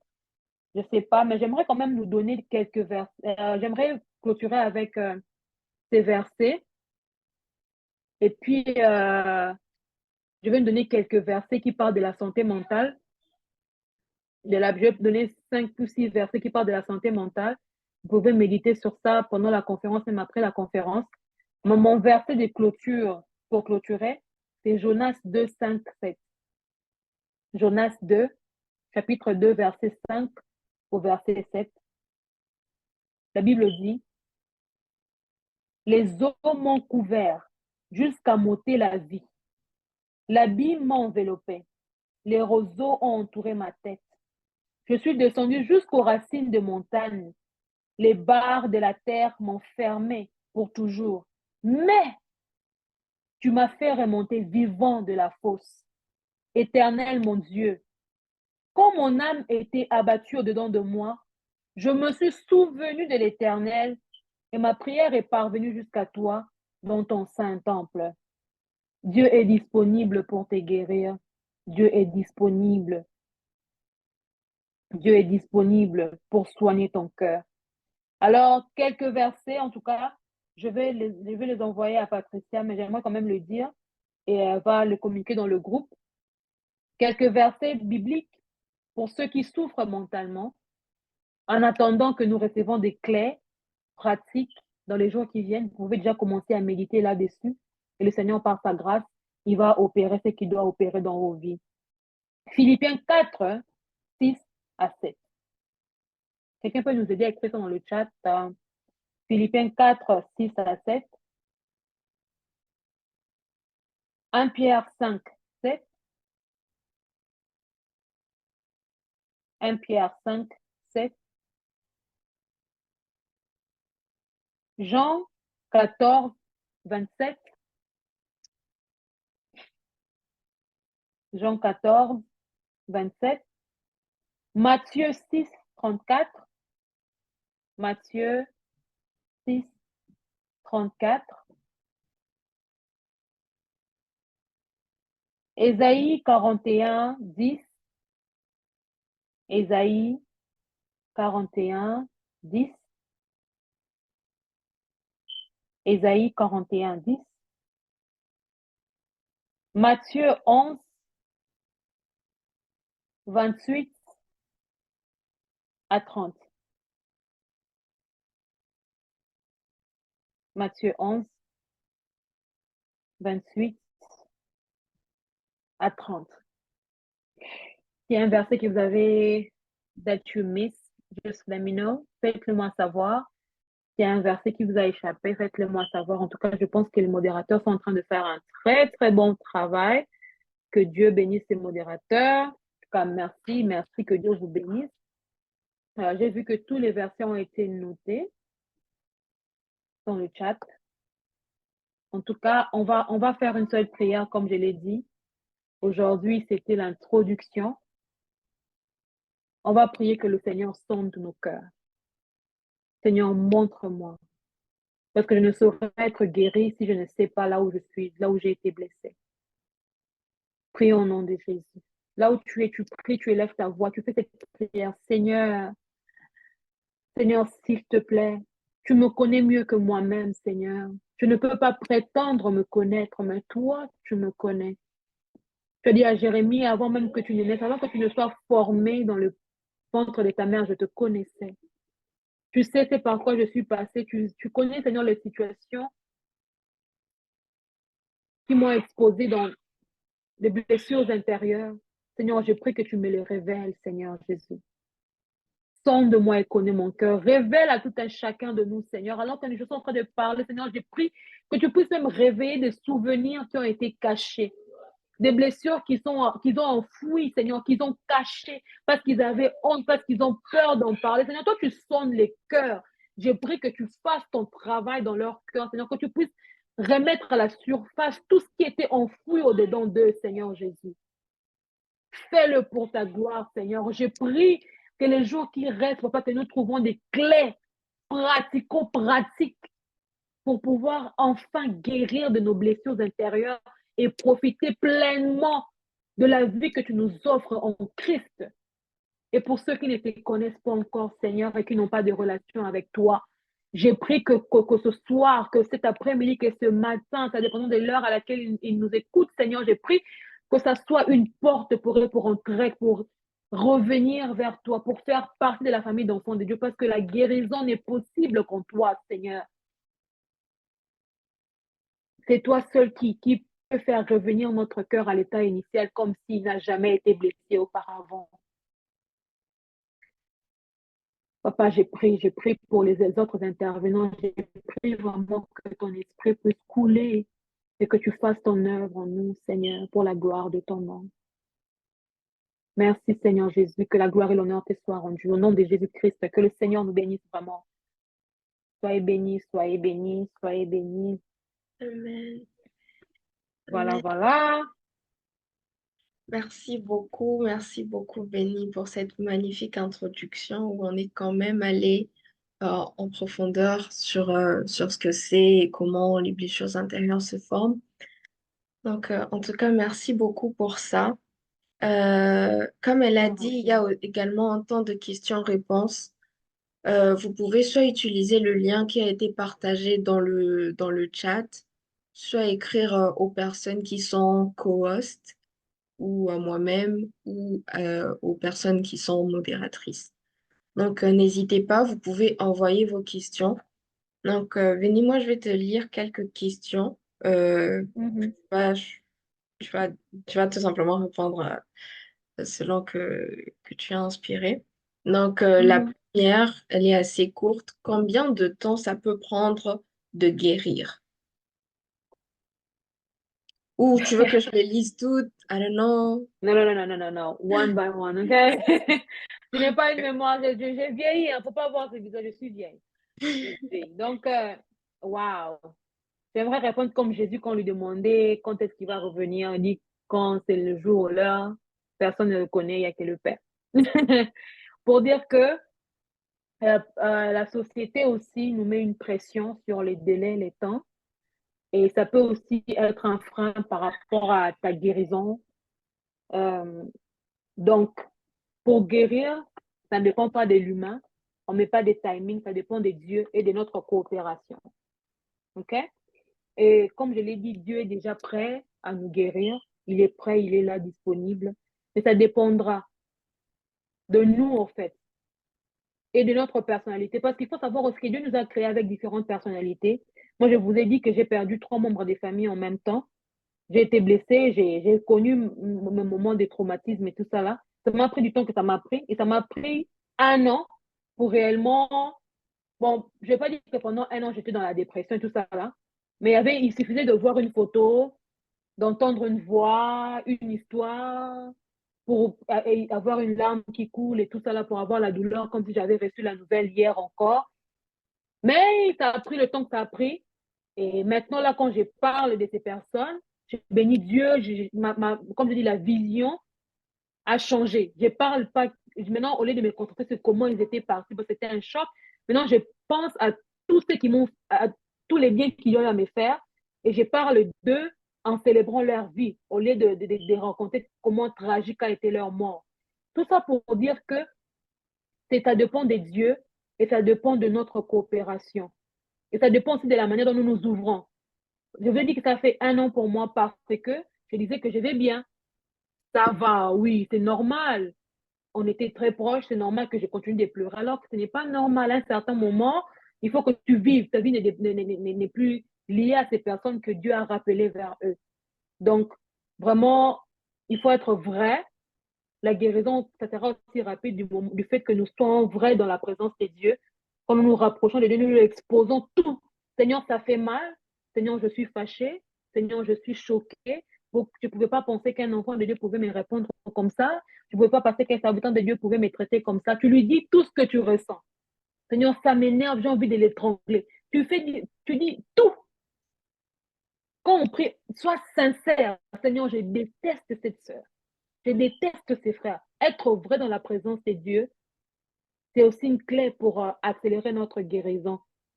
Donc, tout cela, ça fait partie de ta coopération. Donc, bref, ça dépendra de ta coopération avec le Seigneur. Mais ce qui est sûr, il faut entrer dans les processus et être honnête et vrai et se laisser transformer. Quand le Seigneur te pousse à faire des actes de foi, fais-le. Tu ne comprends peut-être pas, mais fais-le. Peut-être tu es énervé envers une sœur, avec un frère. Le Seigneur te dit, écris-lui que Dieu te bénisse, bonne journée. Ben, salue-le ou bien envoie-lui un peu d'argent. Elle a des enfants, elle t'énerve, va faire du baby. Si tu vas dire, mais Seigneur, ça a quoi à voir avec les choses que je te demande que tu m'aides à pardonner à cette sœur. Peut-être en faisant cela,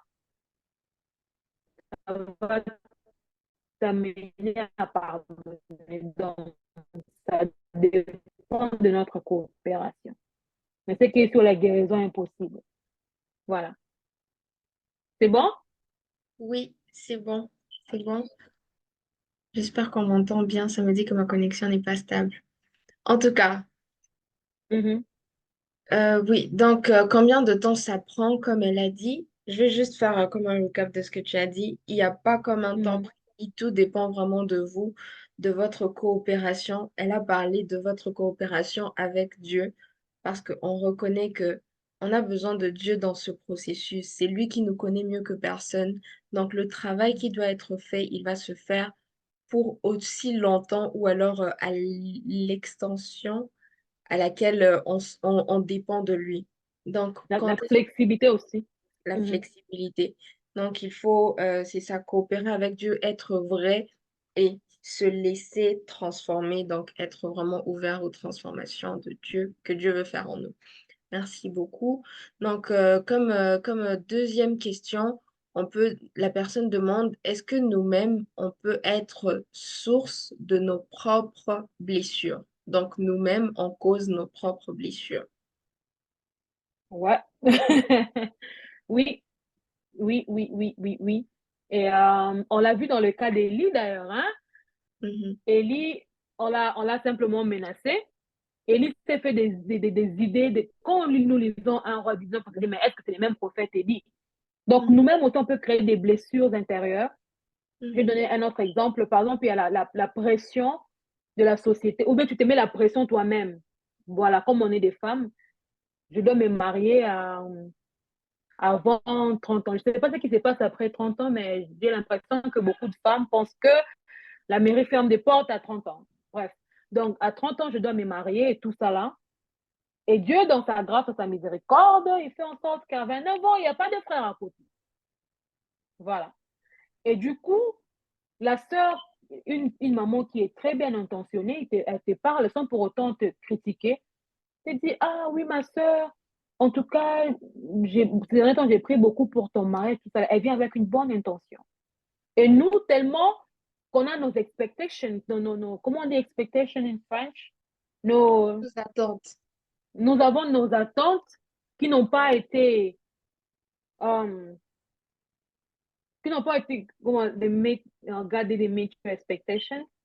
Mhm, Dieu n'a pas fait selon tes attentes. Donc, du coup, tu as déjà un cœur prédisposé à être blessé quand on mentionne ces sujets-là. Donc, toi-même, tu as déjà créé un environnement propice pour que ton cœur reçoive la bénédiction. En plus, moi, faire une blague comme ça, hey, toi, heureusement, tu dis ça pourquoi? Parce que je suis célibataire. Vous parlez toujours des célibataires comme ça. Eh, la personne n'a même pas parlé dans l'intention de te nuire. Toi-même, seulement quand on mentionne les célibats, ça te fait mal. Donc, nos pensées peuvent créer des blessures. Hi, overthinker. Hi, overthinker. Les gens qui pensent beaucoup. Les collègues, je vous salue. Surtout nous qui pensons beaucoup. Overthink. On s'est créé. La sœur là ne t'avait même pas vu à la fin du culte. Non, comment tu restes là? Et même pas. C'est sûr. Qu'est-ce qu'elle avait raconté sur moi? Alors que la sœur, peut-être, hein, peut-être elle est aveugle comme moi de temps en temps. Elle a besoin de Seigneur pour te voir très clair. Tu ne vois pas très clair. Toi, tu te dis, pourquoi elle ne m'a pas salué? Toi-même, tu crées une circonstance, tu crées une situation dans laquelle elle ne t'aime pas, elle fait ça. Donc, nos propres pensées peuvent nous pousser à nous blesser nous-mêmes sans qu'une personne nous blesse. Donc, nous pouvons être notre propre ennemi. Donc, je reviens encore, veille à ce que tu penses. mhm, Tu peux créer ta propre blessure. Il y a des gens qui ont été blessés sans pour autant. Oh, les frères, je vais vous défendre. Alléluia. Les frères étaient à lui gentils. Mhm. C'est comme ça qu'il est avec tout le monde. Mhm. Les frères, tu viens à l'église, voilà une parenthèse, voilà pourquoi moi, quand quelqu'un est gentil avec moi, je fais un effort pour voir s'il est comme ça avec tout le monde. Comme Mhm. ça, au moins, je ne me fais pas des idées. Nous, les sœurs, comme on aime tourner dans les mondes des princesses, euh, les frères est gentil envers toi, tu t'es fait des idées. Les frères, là, en tout cas, je crois qu'il est amoureux de moi. Les frères n'étant rien dit, les frères t'appellent pour faire à lui sa suivi tranquille. Vous n'avez jamais mentionné l'effet du mariage, cheminement, quoi que ce soit. Mais puisque les frères ont vu une âme qui les frères, je n'ai pas dit que c'est la tradition d'appeler les frères comme ça à outrance. Hein. Donc, puisque le frère a vu que la sœur vient à l'église, il est responsable de la jeunesse. Du coup, il doit t'appeler, il doit te checker. Comment ça tu viens du Congo, tu es venu au Canada pour la première fois. Il te dit, ah, si tu as besoin de rider, je vais t'aider. Il dit, ouf, les frères, là, amoureux. Maintenant, le jour, les frères, ils te présentent à la sœur Patricia. Non, c'est ma proposante, ta sœur Patricia. Et directement, ton cœur. Et puis, c'est toi maintenant, tout au talent, maintenant, c'est que les frères, là, c'est un aventurier. Alors que les frères d'autrui n'avaient rien dit. Donc, nos pensées, nos attentes démesurées peuvent créer des blessures intérieures sans pour autant qu'il y ait une participation extérieure. Donc, peut créer un environnement propice intérieur pour recevoir la blessure. Donc, faites très attention à vos pensées, faites très attention à vos motivations, faites très attention au délai que vous mettez. Moi, en tout cas, j'ai fait la résolution de ne pas mettre l'âge dans mes objectifs. Tu vois, par exemple, je me dis, je dois acheter une voiture avant 30 ans, je dois avoir, si je travaille avant 35 ans. Il faut faire très attention aux your expectations, tes attentes, vos motivations et vos pensées, parce que ça peut vous conduire à être blessé sans pour autant que quelqu'un n'intervienne. Donc, c'est ça. D'accord, merci beaucoup, Béni. Je vais prendre une dernière question dans les questions qui ont été soumises au formulaire et puis je vais prendre une question du chat. Mais bon, avant, je ne sais pas si vous avez reçu des questions. Anna, Claudine, David, Schéma. Sinon, je vais poser les miennes. Donc, j'ai une question qui dit, en vivant avec la peur de l'abandon et en sabotant inconsciemment mes relations amoureuses par peur d'être blessée et... Pardon, les Français là est dur, je suis anglophone. Ok, allez-y, allez-y. Ok. Ou alors que je prenne Mhm, une... Bon, je vais la poser. En vivant avec la peur de l'abandon et en mhm. sabotant inconsciemment mes relations amoureuses par peur d'être blessée et de tout perdre, comment arriver à bâtir une relation épanouissante et riche sur le long terme pour les deux partenaires? Pour les deux partenaires, c'est-à-dire elle-même et la personne avec qui elle se projette, c'est ça? Oui. Ou alors celle-ci, on peut la poser demain quand on sera vraiment dans le pratico-pratique, à moins que tu veuilles y répondre. En tout cas, laisse-moi savoir. Ben, en tout cas, je vais donner un élément de réponse. En tout cas, je suis d'abord contente que la personne reconnaisse qu'il y a cette peur-là, le rejet, l'abandon. Très souvent, ça arrive quand nous avions eu, on va encore parler des attentes par rapport à une relation. Puis le frère ou la sœur s'est réveillé un matin, c'est fini, ou bien vous avez été abandonné par votre parent ou quoi que ce soit, ou vos amis. Ça peut créer vraiment cette peur-là de ne pas aboutir à quelque chose de bon dans chaque relation. Et dès que tu vois une personne, tu attends seulement le jour où la personne va fauter ou le jour où la personne va dire, oui, je savais. Mhm. Je savais. Et sans même se rendre compte, parce qu'on a, on a ça en nous, nous sortons des choses qui poussent à ces personnes à s'éloigner. Parfois, on blâme les autres personnes de partir, mais juste parce que la blessure a été gardée. Mhm. Du coup, quand je te vois, ma façon de te parler, ma façon de réagir, ça te repousse en fait. Tu étais venu avec des bonnes intentions, mais parce que je ne suis pas agréable, pas vivable, tu ne sauras pas rester avec moi. Ce qui fait que tu pars, tu te dis, ah, tout le monde part. Non, parce que ton attitude intérieure, ça fait en sorte que tu donnes l'énergie de rejet, en fait, c'est pas si je me fais comprendre. Mhm. Et du coup, pour cette personne, je bénis Dieu parce qu'elle reconnaît, je parle d'une personne, hein, parce qu'elle reconnaît qu'il y a cette peur-là. Et la solution se trouve dans la parole de Dieu. Et on a vu dans Romains 12 que nous devons être transformés par le renouvellement d'intelligence. Et comme tu sais que ton âme a été blessée par rapport au rejet, tout est écrit dans la Bible. Hein. Il y a d'autres personnes qui étaient même choquées de savoir qu'il y a la santé mentale dans la Bible. Donc, quand vous étudiez, j'étudiais la psychologie et quand j'ai choisi mes classes sont spécialisées par rapport à la psychologie. Et quand je suis blessée et que je sais dans quel domaine j'ai été blessée, quand je cherche des solutions, je cherche des solutions dans ces domaines-là précisément. Je ne sais pas si je me fais comprendre. Donc, il y a beaucoup de sources. Il y a beaucoup de sources sur Internet, il y a beaucoup de sources dans des livres, il y a des livres, il y a beaucoup de sources dans des versets bibliques qui parlent du rejet. Donc, ce que je veux faire quand je suis une personne qui souffre du rejet, je vais suivre beaucoup plus des enseignements qui parlent du rejet, afin que mon intelligence soit renouvelée par rapport à la parole de Dieu. Et je vais chercher, je vais faire des études bibliques, des versets qui parlent du rejet. Je vais suivre des chansons qui parlent de comment Dieu rejette comment Dieu restaure ceux qui se sont sentis rejetés. Je vais suivre des témoignages de gens qui ont été restaurés par des rejets. Il faut savoir que quand on entre dans les processus de transformation, on est intentionnel. C'est-à-dire, on fait les choses parce qu'on sait pourquoi on le fait. Si je ne me bats pas avec la pornographie, je ne vais pas forcément me focaliser sur des choses qui parlent de la pornographie. Mais si je me bats avec le commérage, je veux suivre des prédications qui parlent du commérage parce que je veux soigner cela. Quand je suis malade avec la malaria, si on me donne des médicaments pour la typhoïde, je serai toujours malade. Ce sont des médicaments qui marchent, mais qui ne traitent pas ma maladie. Donc, tu dois être spécifique. Il y a beaucoup de livres qui parlent de rejet. Il y a beaucoup de, en tout cas, le pasteur Yvonne Castanou, que Dieu les bénisse, il parle beaucoup de rejet. Il y a beaucoup de livres sur le rejet. Donc, sois spécifique. Commence maintenant à commence ta cure avec le Seigneur. Lis des livres, cherche des versets, cherche des personnes de confiance autour de toi. Le Saint-Esprit va témoigner à l'intérieur, il va vraiment te pousser dans la bonne personne. Donc, voilà pourquoi ça commence d'abord avec une relation avec Dieu. Tu pries pour ça. Demande au Saint-Esprit de te conduire, de te guider, parce qu'on écoute, on ramasse pas tout sur Internet. En tout cas, mais soyez spécifique, cherchez des médicaments, médicaments vraiment qui parlent du rejet. Il y a beaucoup de sources disponibles pour nous. Donc, merci au Seigneur parce que vous avez quand même, pas quand même, parce que vous avez su ce qui dérange votre vie. Donc, soyez intentionnel. Voilà. Je ne sais pas si ma réponse a été concrète ou j'ai été vague. Je parle beaucoup. Non, non, je pense que ça va en ce sens où la personne doit vraiment s'auto-évaluer et voir s'il n'y a pas des blessures du rejet et pouvoir déjà reconnaître. Donc encore, je pense que la sincérité dont tu as parlé avec soi-même et avec Dieu va beaucoup, beaucoup aider. Là, je vous partage un enseignement justement de Michael Lebeau sur le rejet. Il parle de comment lui, il en a souffert.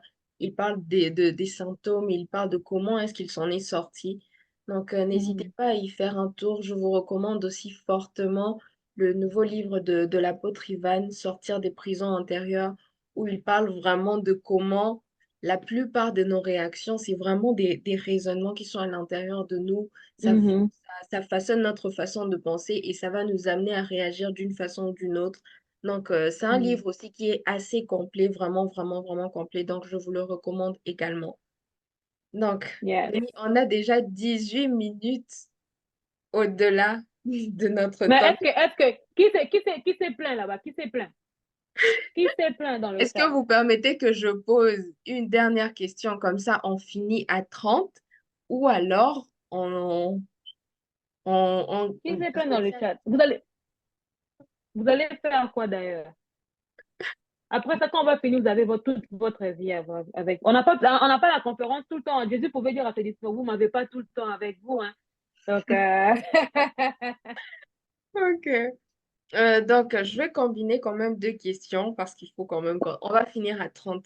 Je combine juste deux questions et, et en tout cas, pour le reste de vos questions, on va encore repartager les liens des questions comme ça, vous pourrez les poser. Ouais, on sait qu'on aime bien ça, mais il faut quand même respecter le temps. On oui. va encore repartager le lien et même le lien de la chaîne WhatsApp si vous n'y êtes pas encore. Comme ça, tout le monde pourra encore poser des questions et pouvoir... En tout cas, on va s'assurer que à chaque session, toutes les questions qu'on a puissent être répondues. On va s'organiser en fonction de ça. Donc, la Yeah. personne demande, Comment aider une personne blessée en plus de prier pour elle? Est-ce sage de dire à cette personne que tu penses qu'elle est blessée? Je combine ça avec la question qui dit, si un membre de ma famille m'a plusieurs fois blessée et par la grâce de Dieu, je lui ai pardonné, mais après, je préfère prendre mes distances. Est-ce que c'est mal? Donc, quand une personne est blessée en face de toi, est-ce que c'est sage de lui dire? Ou alors, même quand tu lui as pardonné de ton côté, est-ce que c'est sage de prendre ses distances? OK. All right. La première, je te dis, j'ai pas ma mémoire là. Donc, la première question, c'était... La première, c'est comment aider une personne blessée, en plus de prier pour Oh oui, elle. oui, oui, oui, oui, oui, Sage oui, de oui, lui oui, oui, dire oui. ce que tu penses. Sage. Wow. Ça, c'est une très, très bonne question et ça demande beaucoup de sagesse. Alors que pour quelqu'un qui travaille vraiment dans ce domaine, tu vas pas lui dire clairement que voilà, ça sent, tu es vraiment là, ton cas est pire, quoi, tu vois. Non. Mais tu vas lui faire comprendre, au lieu de dire le mot blessé, tu vas lui faire comprendre la source de ses réactions. Mhm, Pas forcément utiliser les mots blessés. Tu vas dire, par exemple, ah, tu réagis comme ça parce que tu es passé par ça. Oh, tu parles comme ça des hommes parce que ton père t'a fait ça, mais pas forcément que parce que tu as été blessé. Tu vois, blessé, ça peut, pour certaines personnes, ça peut jeter une certaine honte ou bien ils peuvent se renfermer en eux-mêmes pour dire que voilà. Donc, au-delà des prières, en tout cas, on se cache trop derrière la prière. La prière, oui, elle est efficace et tout ça là, mais il y a pas, on ne fait pas que ça. mhm, On ne fait pas que ça. C'est comme pourquoi avec les médecins on fait des suivis.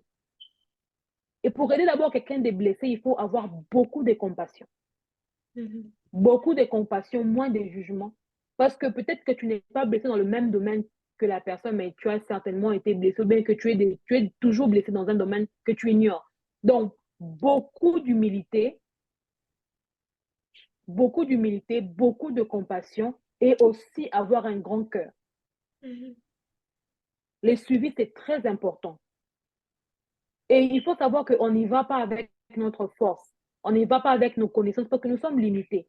Il faut toujours exposer cette personne à la parole de Dieu. Donc, prenez le temps d'appel, prenez le temps de conversation, prenez le temps voilà, de confidence et aussi soyez une personne de confiance. Plusieurs personnes ne s'ouvrent pas aujourd'hui parce qu'elle te raconte son histoire, tu en fais ton thème à l'église pour la jeunesse. Alors que tu sais que la sœur a la jeunesse. On te parle de quelqu'un qui te parle de son problème, le lendemain, tu prêches ça sur Instagram. Il faut qu'on fasse très attention. Souvent, on condamne les gens qui ne s'ouvrent pas, alors que nous-mêmes, nous sommes la cause, la raison pour laquelle ces personnes-là ne s'ouvrent plus, au fait. Mais il faut vraiment beaucoup d'essayer être cette personne que tu aurais aimé avoir si tu étais dans la situation de la personne. C'est mettre à la place de l'autre. mhm. Je ne pense pas que si tu es blessé intérieurement, tu aurais voulu que quelqu'un utilise ta vie comme son sujet de prédication. Non. Pourquoi on fait à autrui ce qu'on n'aimerait pas qu'on nous fasse? Donc, au-delà de la prière, il faut demander les cœurs de Dieu. La Bible dit, il faisait du bien chaque endroit où il partait, parce que, et à chaque fois avant que Jésus fasse quelque chose, il dit, ayant compassion. Il eut compassion. Il eut compassion. Donc, demandez vraiment à Dieu de nous donner vraiment son cœur, afin qu'au-delà de nos prières, de longues prières, que nous puissions être là pour ces personnes, les soutenir en s'appuyant sur le Seigneur, être les bras de Jésus, être les bouches de Jésus, être les oreilles de Jésus. Parce que combien de péchés tu as confessé au Seigneur qui n'a pas exposé devant les humains? Donc, voilà, soyons des disciples et vraiment agissons de la manière dont on aimerait que des gens agissent envers nous si nous étions dans leur situation. Mhm, Donc, c'est un peu ça. Compassion, amour, écoute, avoir un cœur, vraiment, la discrétion, voilà. mhm. Ferme ta bouche. Ne va pas raconter sa vie à tout le monde. Parce que si elle voulait que ça soit connu de tous, elle allait donner les témoignages à l'église. Comme elle est venue se confier à toi, donc elle veut que ça reste entre vous, à moins qu'elle vous autorise à partager cela. Mais sinon, vous gardez ça pour vous-même. D'ailleurs, nous, en tant que si je raconte la vie de quelqu'un, on m'enlève la licence. Tu travailles plus, on t'arrête d'ailleurs. Donc, Mhm. Yeah. voilà. C'est bien, c'est bien, c'est bien. Bon, une dernière question. Euh, Pour la c'est- personne qui a été blessée, oui, la qui deuxième prend les là. distances. Ouais, Oui, qui et prend ça, les distances. ça se met très bien avec la question que Shema a en ce moment. Shema, est-ce que tu peux la lire, s'il te plaît? Oui, alors ma question dit, comment peut-on guérir des blessures dans un environnement où on ne cesse de rajouter des problèmes? Parce que l'autre question là, c'était si je Quelqu'un m'éloigne, qui te fait du mal. est-ce que je fais mal? Non, c'est ça. Alors, j'allais m'en parler, mais bon, Dieu a voulu ça se passe pas comme ça. Ça se passe pas comme ça, pardon. Il y a de l'extrême aussi, vous voyez. On va pas, il faut juste pas aller de l'autre gauche ou droite, ne pas être trop laxiste et tout ça là. Quelqu'un disait, pardonner, ce n'est pas devenir amnésique, mais pardonner, ce n'est plus laisser les actions de la personne avoir un effet sur nous. Mhm. Et j'aimerais nous dire que on sera toujours exposé. Il y a des personnes malheureusement qui seront là toute notre vie, mais qui ne sont pas, qui ne sont pas des personnes vivables. C'est-à-dire, Mhm. tu auras ton père avec toi, il y a des mamans qui parlent mal à leurs enfants.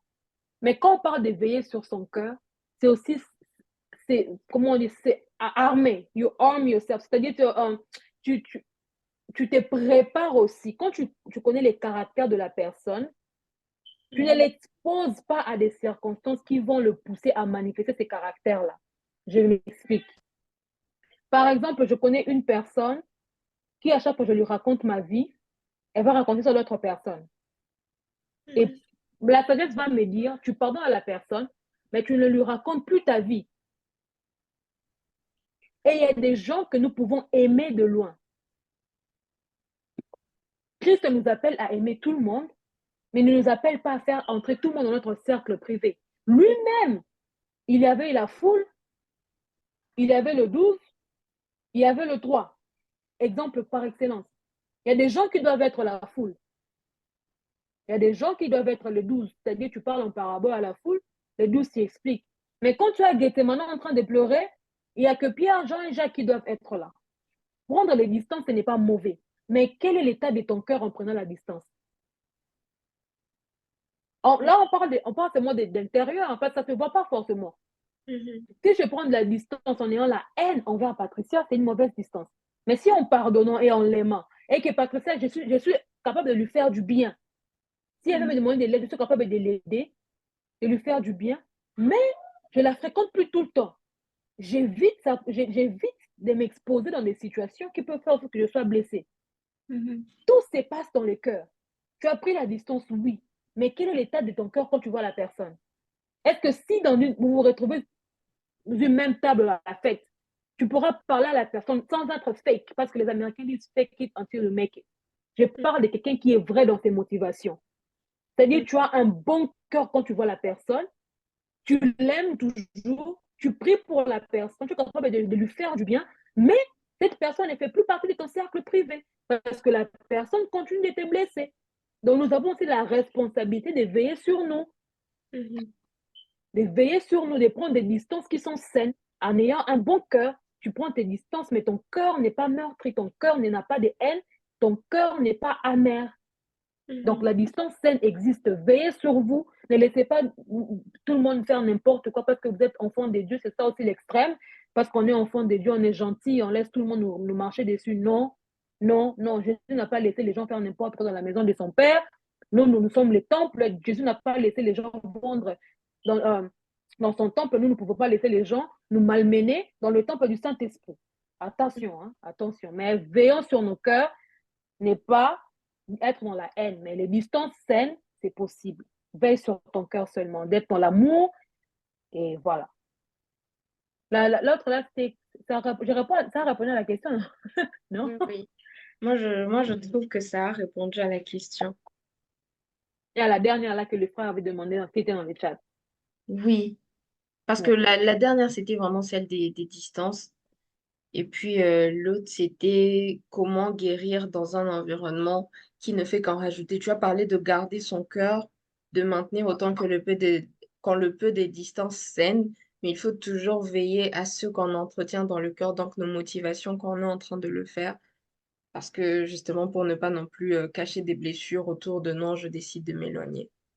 L'amour, l'amour, l'amour, en tout cas, j'insiste, ayons l'amour. Tout ce que nous devons faire doit être motivé par l'amour. Et si vous n'avez pas ça, priez vraiment Dieu, Seigneur, s'il te plaît, donne-moi ton cœur. La Bible dit que l'amour de Dieu est répandu dans nos cœurs par le Saint-Esprit. En tout cas, veillons sur nos cœurs. Nos motivations, c'est très, très, très important. Ayons des cœurs purs. Mhm. Mhm. En tout cas, Voilà. voilà, hein. Merci beaucoup à toi, Béni. En tout Gloire cas, à ceux Dieu. qui peuvent ouvrir leur micro, vous pouvez ouvrir et tout simplement dire merci à notre très cher Béni. Merci pour ce jour 1, merci pour le temps que tu as consacré à cette œuvre. On Gloire à est Dieu. vraiment, vraiment, vraiment, vraiment bénis de t'avoir. Merci beaucoup. Et Gloire à à Dieu. toutes les personnes qui sont là, merci aussi de vous être connectés. On continue demain avec le jour 2. On sera avec Emmanuela Paul, une dame qui a beaucoup, beaucoup, beaucoup d'expérience aussi.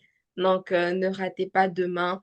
Comme j'ai dit, si vous n'êtes pas encore dans le canal WhatsApp, vous pouvez vous y joindre. Là, vous aurez toutes les infos, que ce soit par rapport à qui contacter, que ce soit les liens de connexion à chaque jour, que ce soit simplement les différentes vidéos de pub qu'on est en train de faire. Tout est là-bas. Donc voilà un peu, merci beaucoup de vous être connectés et je vous dis demain pour le jour 2. Gloire Merci à Dieu. Amen. Dieu vous bénisse. et très béni. Merci. Au revoir à tous. Merci encore.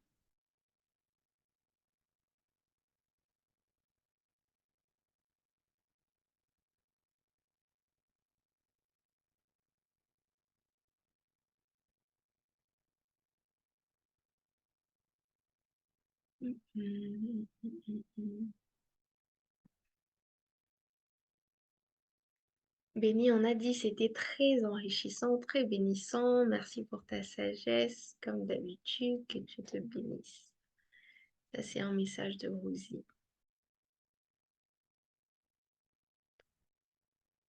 En tout cas, merci à tous. Donc, je vais couper la réunion et on va se retrouver demain à la même heure, 15h30. Bonne soirée.